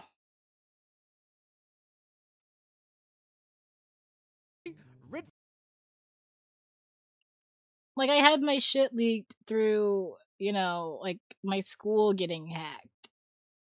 Like, I'm part of, like a class action lawsuit for that shit, you know? Like, I was included in one of those. So, I just, at this point, it's like, my data's out there. Like, my data is out there. It's over. Like, game over, man. Like, I assume they have everything at this point. I'm just... What do I do? Like, what do I do? You know? I assume it's just game over. What more can I say? Flag number 1. Now, this privacy policy was packed with vague language when it came to what data they were collecting and how they were sharing it. So I dug deeper and came across this incredible investigation by a German nonprofit called Data Request, who advocate for data privacy online. And they dug into Honey's data collection practices by submitting what's known as a GDPR right of access request. For those unfamiliar, under European law, anyone living in Europe can ask a company, no matter where it's located, for a copy of all the personal data that company has collected on them. So, two of their members, Benny and Malta, both Honey users, each submitted a GDPR request. Their data revealed that Honey was systematically tracking their browsing activity across every website it considered to be an online store. They also collected timestamps, unique user IDs, device IDs, operating system info, geolocation details, and the full URL of the page visited. Now, Data Request showed that from these logs alone, Honey could infer some incredibly personal insights about a user. Here are just a few examples from Benny's data that was collected in 2020. Honey could see that on February 13th at 2:57 PM, Benny viewed an iFixit guide on how to swap the DVD lens on a Nintendo Wii. They could see that Benny checked an AliExpress order 13 times, his order ID fully visible, including the fact he opened a dispute for the order. They could see he had a Microsoft family plan and that he added a new family member to his Office 365 account. Honey also knew that Benny looked for an Airbnb in Berlin for 2 adults from the 4th to the 5th of March. And apparently Benny had issues with his iPhone because he viewed an Apple support page on how to reset his passcode. On March 23rd at around 5 PM, Benny watched a documentary called Scanning the Pyramids on CuriosityStream, a service he subscribed to just an hour earlier. Like, why would it need to know that? Like, what is the purpose of saving that data? See, like, that's what I mean. It's like, I just assume it's all out there. I assume it's all out there. I assume they've taken it all because what the fuck? Like, why do you even need to know that he's watching? Oh my god, okay. Like, that's crazy. That's crazy. It just seems, oh my god, dude, I hate it. I hate it here so much. Through YouTuber Tom Scott's affiliate link. And apparently Benny's a gamer because he redeemed a game on Steam with the serial code 5HGP6. You get the point.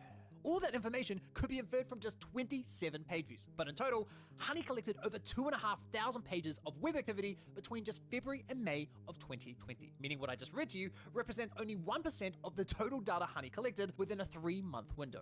That is insane. Now, while Benny willingly registered an account with Honey, Malta, on the other hand, didn't. Yet Honey collected the same data from him as well, suggesting whether you formally register an account with Honey or simply install the extension, Honey was harvesting the same data regardless. Huge shout out to Data Request for their work. I'll link their full investigation below. They also have a great tool where eligible consumers can easily request a copy of their data from companies like Honey and also request to have that data deleted. Definitely check that out and consider supporting their nonprofit. So as you can see, it starts to make a lot more sense why a company like PayPal would fork out so much money for this platform. Honey was sitting on a treasure trove of data that provided detailed insights into its users' shopping habits. Honey could see what users were buying, how they shopped, what they searched for, the decisions they made before checkout, and even the services they considered but didn't purchase. That information is invaluable to a payments platform like PayPal. But don't just take my word for it. Here's Honey's former senior manager of partnerships, Daniel Pilkington, discussing the benefits of Honey's data for their partnered merchants. One of the metrics that we assess very frequently for merchants that work with Honey is, cross-store shopping. So, how many other stores is a user visiting as well as the store in question?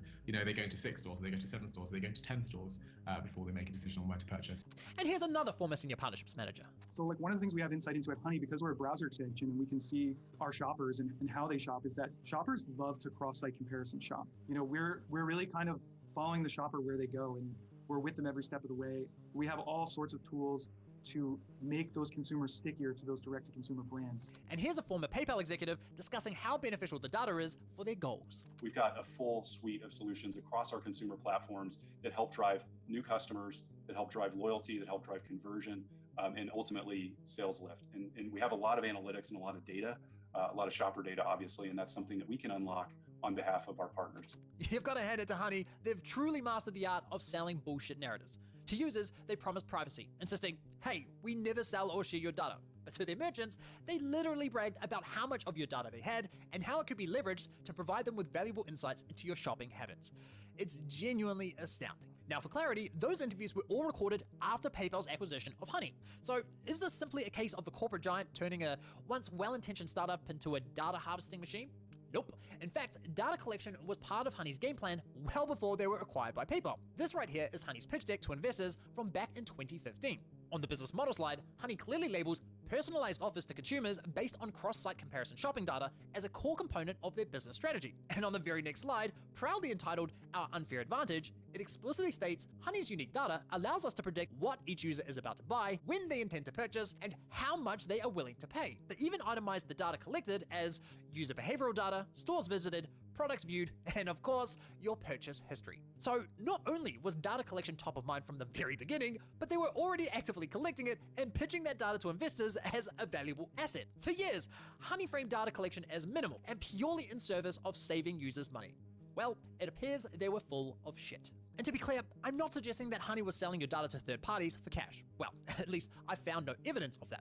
But were they quietly monetizing your data behind the scenes, sharing insights with partnered merchants while conveniently leaving that detail out of their privacy policy? Well, it sure looks that way to me. One thing is for certain, however, and that's that Honey sold your data to PayPal, one of the largest online payment platforms in the world. PayPal didn't spend billions of dollars for a simple coupon extension. They were buying a window into your life as a consumer. And here's why that should worry you. PayPal launches an ad network. PayPal has officially said it will be launching an ad network that will sell ads leveraging the data it collects on the purchase history and spending of its 400 million users. This change would also likely affect users of PayPal subsidiaries like Venmo and Honey, and I believe there's more as well, but I'm not surprised Honey's in there. Nice. This is terrible. Couldn't have said it better myself. Now, to make this whole data collection issue 100 times worse, something else caught my eye while reading through Honey's privacy policy. Right at the very bottom, Honey states that, quote, "We created Honey for the exclusive use of adults 18 and older, and we don't knowingly collect or solicit personal information from children." Yeah, you see, now there's just one problem with that. I have a challenge for all of you. Go to every computer in your house, your mom's, your dad's, your sister, your brother's computer, and install Honey. That's right, not only did Honey and PayPal knowingly collect data from minors, but they intentionally targeted them in their advertising. That's not just unethical, it's potentially Yeah,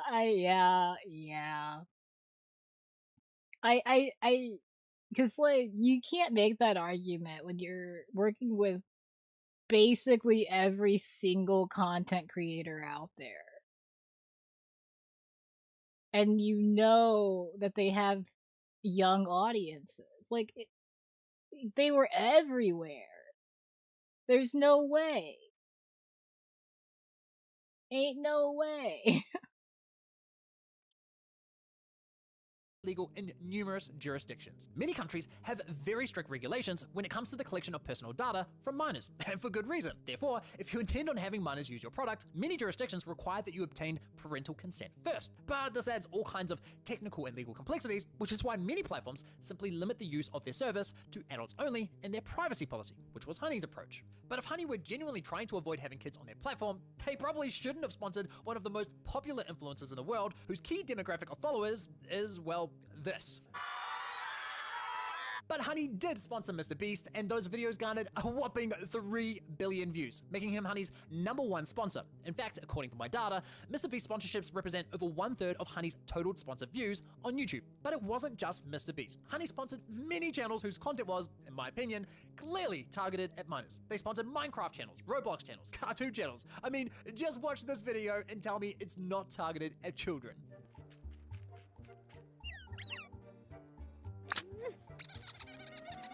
This video is sponsored by Honey. If Honey wanted to target minors so badly, they should have just sponsored one. Oh, wait a minute, that's exactly what they did. This, ladies and gentlemen, is Desiree Machado, who at the time was just 14 years old. Guys, I'm only 14. Hilariously, one of her videos that Honey sponsored is appropriately titled Back to School. Honey even ran her sponsored segment as a paid advert on YouTube. Now, speaking of paid adverts, let's quickly circle back to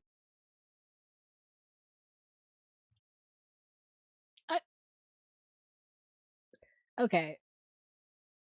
I'm gonna say something that might be a little controversial. Because, like, I don't think that you can't be a content creator if you're a minor. But I guess I do a little bit, because there's no way that there aren't actual freaks watching you. You know what I mean? Like, there are gonna be freaks watching you if you're an adult. And so there are absolutely going to be freaks watching you if you're a child. And I just think that, maybe just wait till you're 18. I don't know. Wait till you're an adult.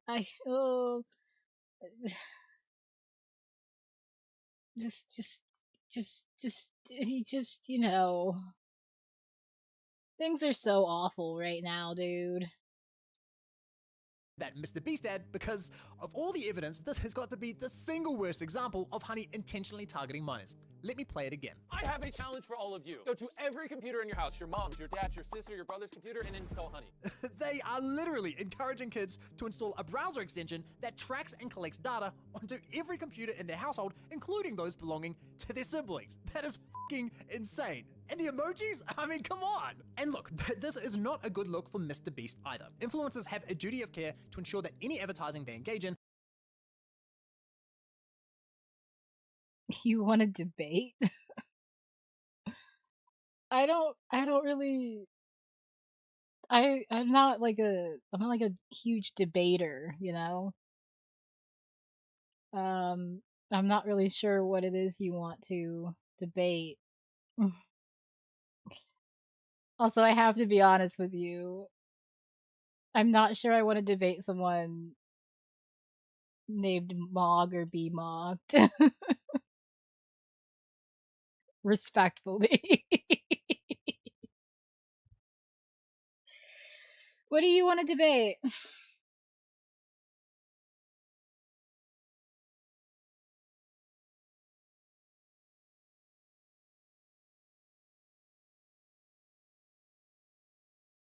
I'm not sure what we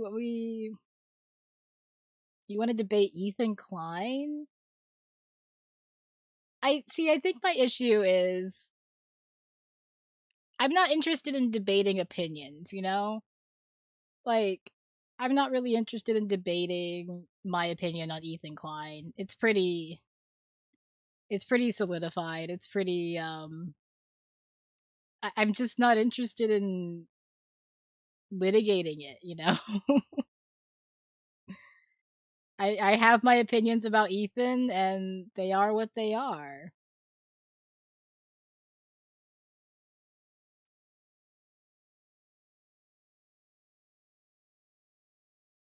Ethan is in the right against Hassan. Oh my god. Like, you're not even talking about like a specific incident. You're just talking about like in general. Like I mean I mean I'm not really interested in debating. I don't really know why you want to debate me. I mean, it's not that I would never do a debate. I just don't really you have to give me something of substance, you know, something like actually worth discussing, I guess. I don't think Ethan is worth discussing in a debate format. But I mean, if it's just like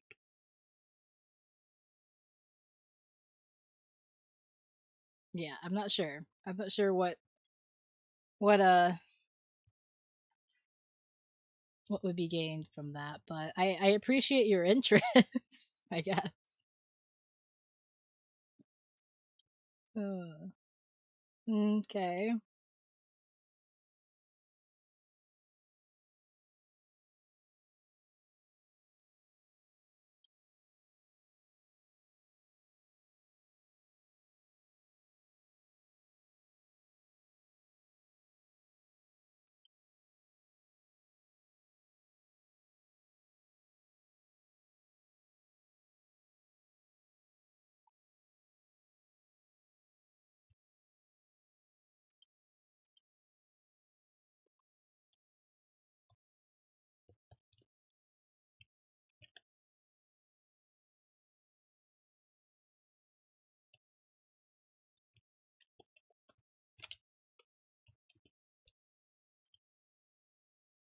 Aiden Ross. I don't know anything about Aiden Ross.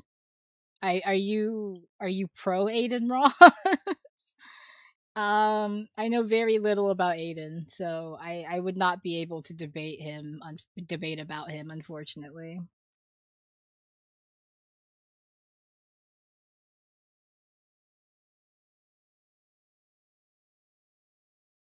Core clavicular.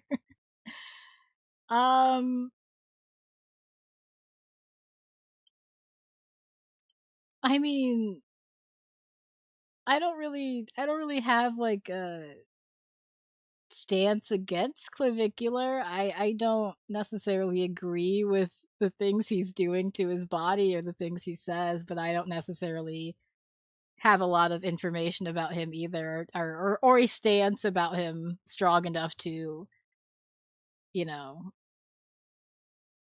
I mean, I appreciate that. I appreciate that. I appreciate you being, you know, open minded to both sort of different perspectives. That's always a good thing.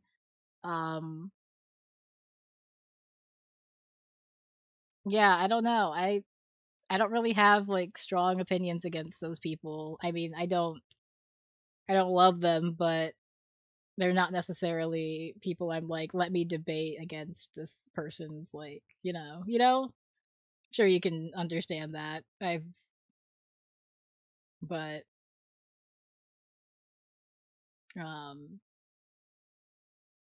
yeah, I mean, if you want to debate like a topic that's not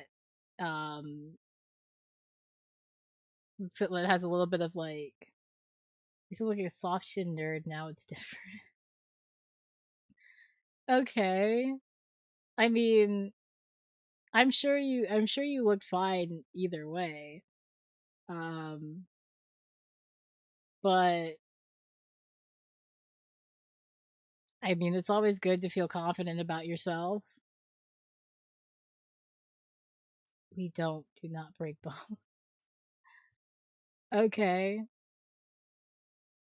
And yeah, look, oh, okay, it's microfractures. I mean, look, I will tell you, this stuff is all very interesting to me. I do think it's very interesting, the sort of things people will, invest their time in. But I will say I'm not as informed on all of the lore of Clavicular. All I did not know about him until he hit that guy with his car. So before that, I was very unaware of Clavicular.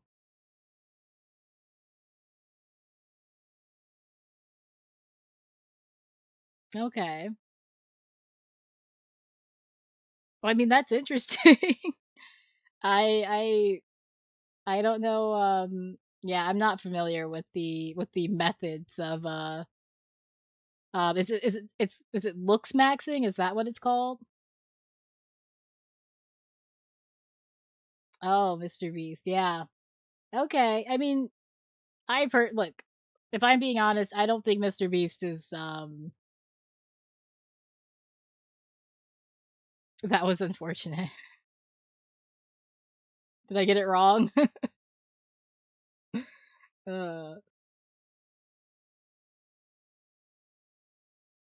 Again, yeah, I'm not really familiar with all of the ins and outs of this. I've heard a little bit of stuff through the, you know, but yeah, the car thing was definitely yes, but you don't break bones, it's only microfractures. I will say I think that's probably still not the best thing for your health. I'm not like a expert on I'm not a doctor, so I don't have like a I don't have a degree in this, but I would be hesitant to cause damage, but it sounds like you think it works, and if it's worked for you, then I'm not going to sit here and tell you it hasn't. I just probably would not personally encourage it, if that makes sense.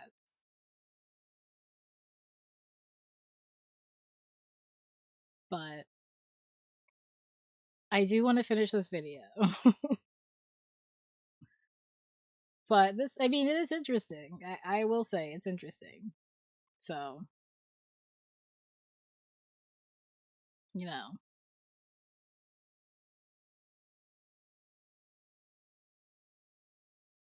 But I understand that it's not necessarily fully breaking bones. It's like microfracture. No, it's not perfect. The best is being okay. I mean, there's being, okay with how you look. I mean, I personally am not like 100% pleased with how I look, and I do have, goals for this year to perhaps improve that, but at the end of the day, I mean, being happy with how you look is an option as well. I'm not saying, but it is. It's just an option. Just a consideration.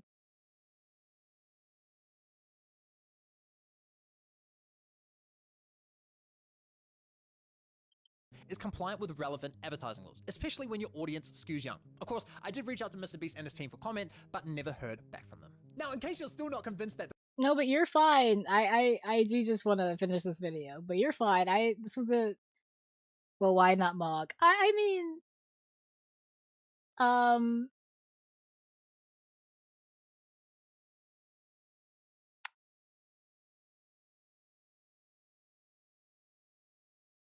I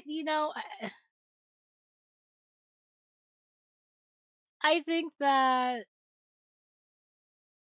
I'm not familiar with everything that goes into mogging, so I really can't make um a full comment on it. But I do think that there are definitely sort of, there is the option of just being kind of okay with how you look and being chill about that.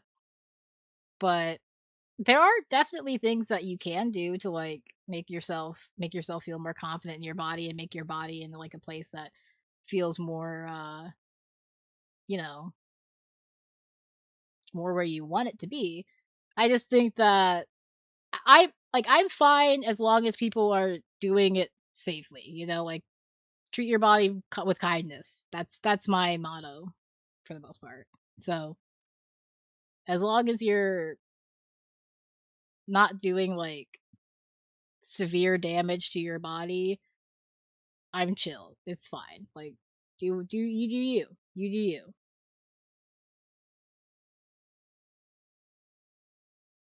But it's just not for me personally. This was intentional because, I don't know, perhaps Honey had a rogue marketing team that was poorly aligned with upper management. Well, here's a few words from Honey's former president, Joanne Bradford, talking about the benefits of working with Mr. Beast. We launched it with gamers playing YouTube on their desktop and a little gamer called Mr. Beast. So we were his first advertiser and we did a deal with him. His collective ads, I think, have been seen, I'm going to say billions, Yeah. 3 plus, close to 4 billion times. Wow. Every kid in America knows what Honey is. Every kid in America was telling their mom. Yeah, no problem. I mean, I'm down to chat. I'm like not, I'm not like get out of here. Like I'm fine. I'm fine having this conversation. It's chill. I don't have a problem with it. It is just getting a little bit late here and I do have to be up I have to be up early to take my car into the shop to get my brakes looked at, so I do need to finish this video and kind of call it a night. But this has been but I do enjoy this conversation. I am loving this interaction. I struggle to sound genuine at times, but I do enjoy the interaction. I promise. And their dads, they needed to download, Honey in order to save money. Oh, they weren't just telling their mums and dads to install Honey, they were installing it themselves. My 5-year-old brother installed Honey on his computer. Wow, kids start saving money earlier and earlier these days. And here's Honey's co-founder, Ryan Hudson, discussing how Honey leveraged the credibility that influencers have with their audience.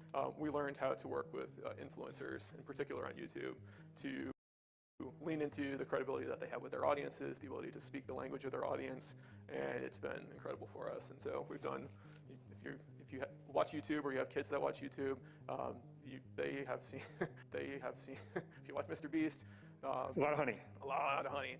This was no accident. Honey's leadership knew what they were doing and they knew it worked well. That Mr. Beast ad alone has 118 million paid ad views, the highest of any Honey ad on YouTube, which strongly suggests it was also their best performer. Honey likely invested millions into this ad alone. Honestly, it's genuinely shocking they've gotten away with it for so long.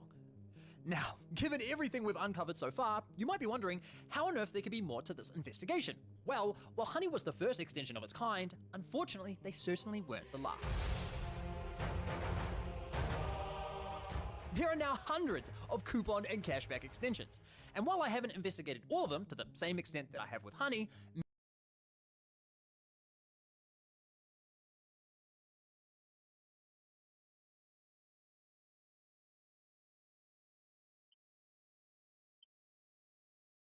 Yeah, I mean, I'm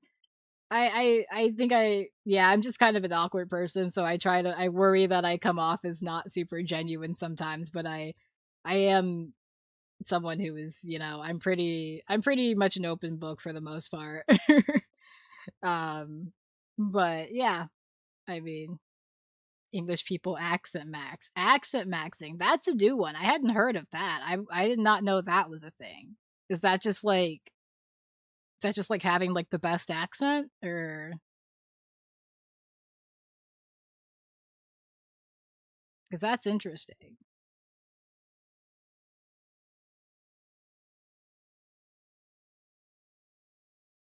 Many of them engage in similar behavior, especially when it comes to poaching affiliate commissions. And that's why there are now multiple class action lawsuits targeting these other companies. Influencers haven't just been losing money to one sleazy salesman at checkout, they've been losing money to an army of them. In my opinion, these extensions are nothing but leeches. They are parasites in the world of e-commerce. In fact, I've encountered so much shady behavior with these extensions that I felt it was necessary to create my own browser extension to alert me anytime an affiliate cookie is loaded onto my browser. It's called Cookie Guard, and it's especially helpful because some of these extensions will load their affiliate link in ways that are completely invisible. Yeah, I mean, I kind of depends on who you are. They sounds okay. Interesting. That is interesting. I mean, that is interesting from like, so I went to school for acting, and so we learned to do a British accent. It's called RP, and and so we learned to like do like, you know, like a standard sort of British accent. It's one of like the things that they definitely teach you. It's like every actor has learned how to do a standard British accent. So it is interesting. That is interesting from like just as someone who has that in their background. That's interesting to know. That's an interesting aspect of it that I had not considered. Fascinating.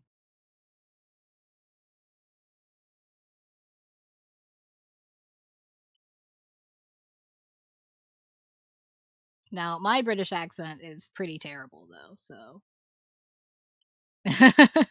I went to mogging school. Yeah, I guess I did. Yes, I did. I did not technically get my degree because I didn't finish, but I did finish the program, but I didn't finish the normal classes that you have to do to get your degree. Maybe someday. To the user.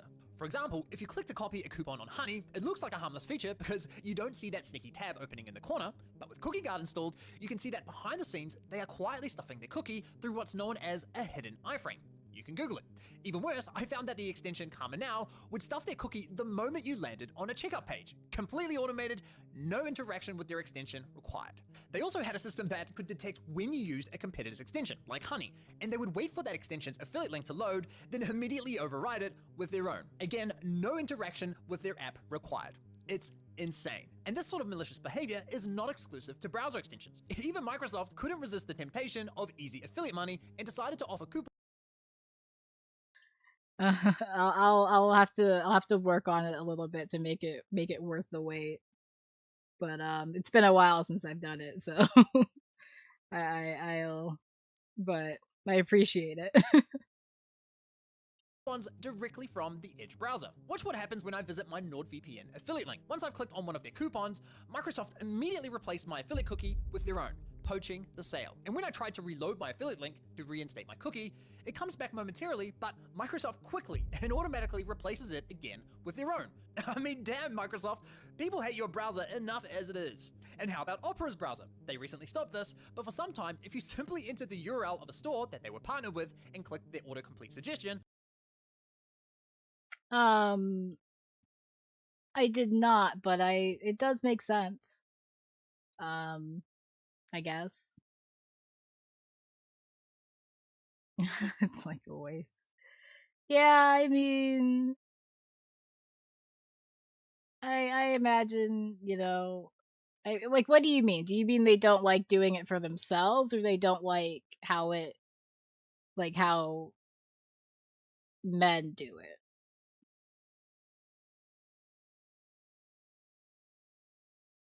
Because again, I haven't looked into all of the sort of body maxing of it all.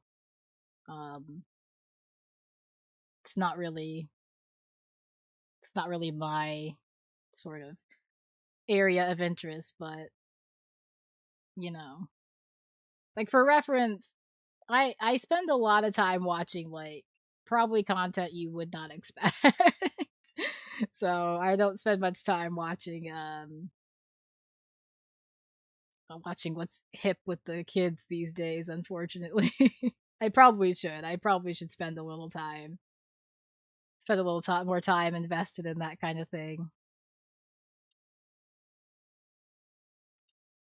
They will pick another guy with 0 muscles. Well, it's not so much about, it's not so much about the muscles. I mean, you can have muscles, but like it's also just about being like a good, like an interesting, like good person, interesting person, that kind of thing. I know you've probably heard all this shit before. It's probably not like, not like new or anything, but I mean, muscles are like the icing on the cake, It's like, it's nice to have. It's cool. But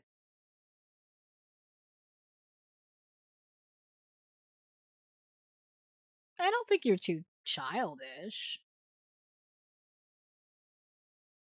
I think a lot of people probably have that sort of view of this kind of thing, I think a lot people share that kind of view, but I think it's one that's misunderstood. I do think that a lot of women would rather have someone that they can connect with and that makes them feel appreciated and just, is like a decent person than someone who is super, looks maxing or buff or whatever you want to call it. Or body maxing. But that's just my personal assessment of it. I don't claim to speak for every woman out there. There are probably definitely some out there who prefer muscles. So I mean, if that's what you're looking for, I'm sure you can find one.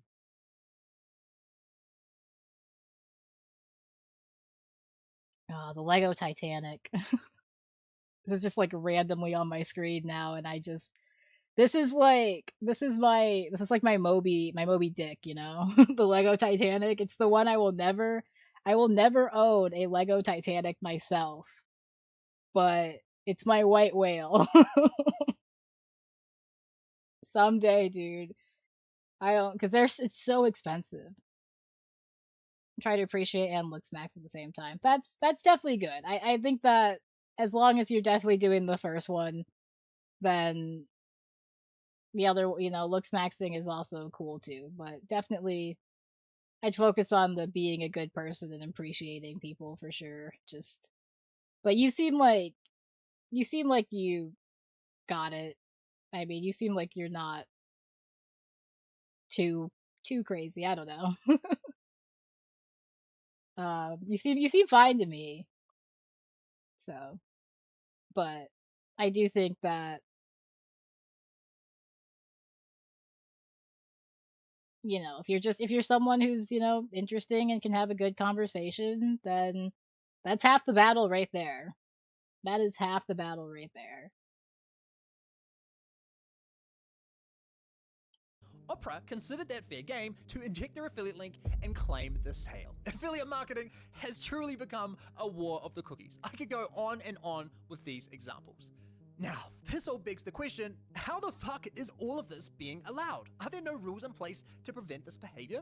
Well, as it turns out, yes, there are in fact plenty of rules in place that should have prevented much of what I have uncovered in this investigation. So, why hasn't it?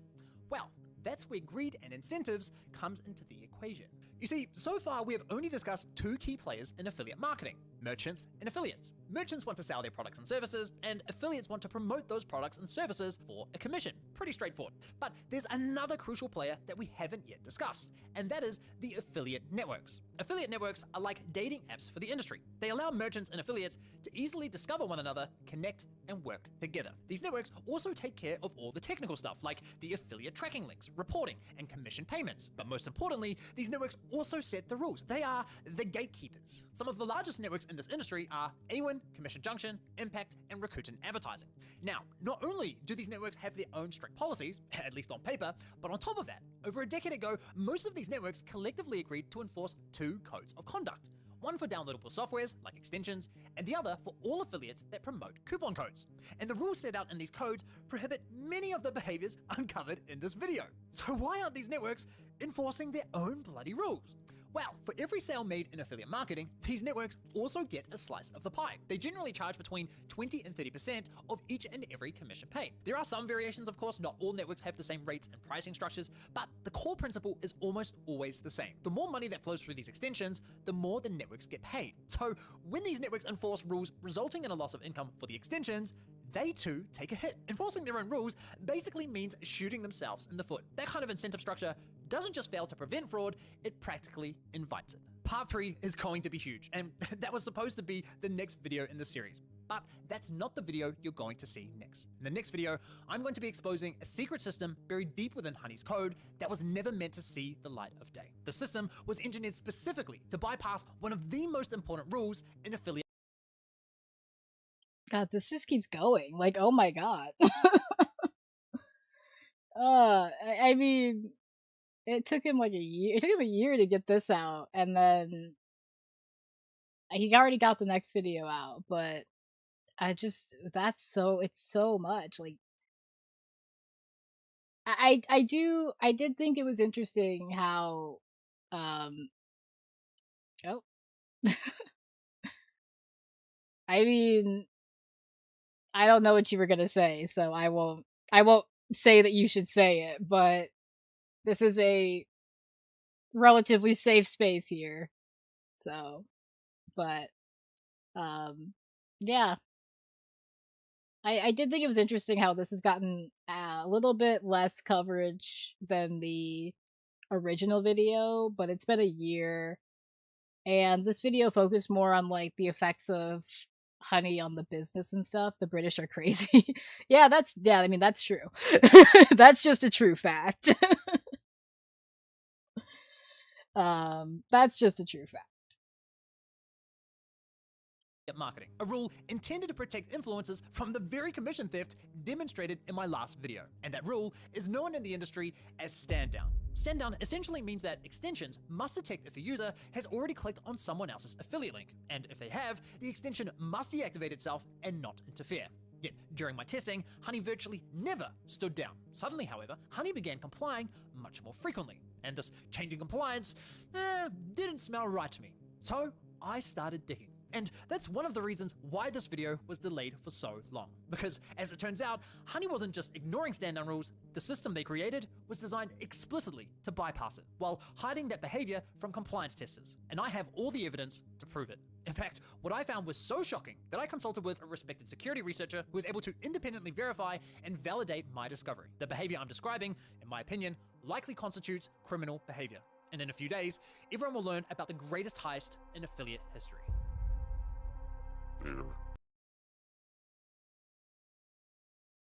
Alright. I am gonna end that there. There's another video. We may watch it, but not tonight because I do have to be up early to take my car in. So, I am going to sort of wrap this stream up here. I appreciate anybody who came through, watched it. Appreciate engagement in the chat. Love that. I really do just love I do love talking. I do love yapping about random things, so appreciate it truly. Yeah, I think that's it. Today was first stream of the year. Happy about that, and yeah, this was fun. This was a fun time. Looking forward to a fun year full of interesting things and various different topics coming down the pipeline here, various different things that I'm working on.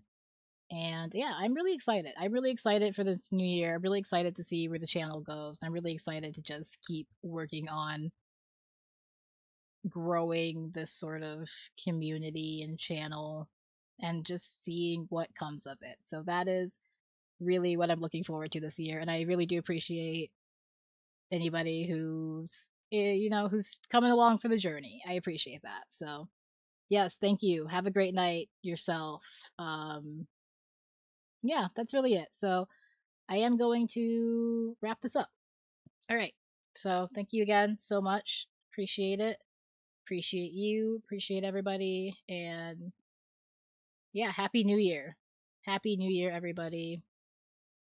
And yeah, all right, I'm gonna go. So thank you for all that stuff. Thank you for hanging out. Give it a like for me. Do that, and that's really it. So thank you so much for watching. Appreciate you. Please take care of yourself, and I will see you all later. Goodbye.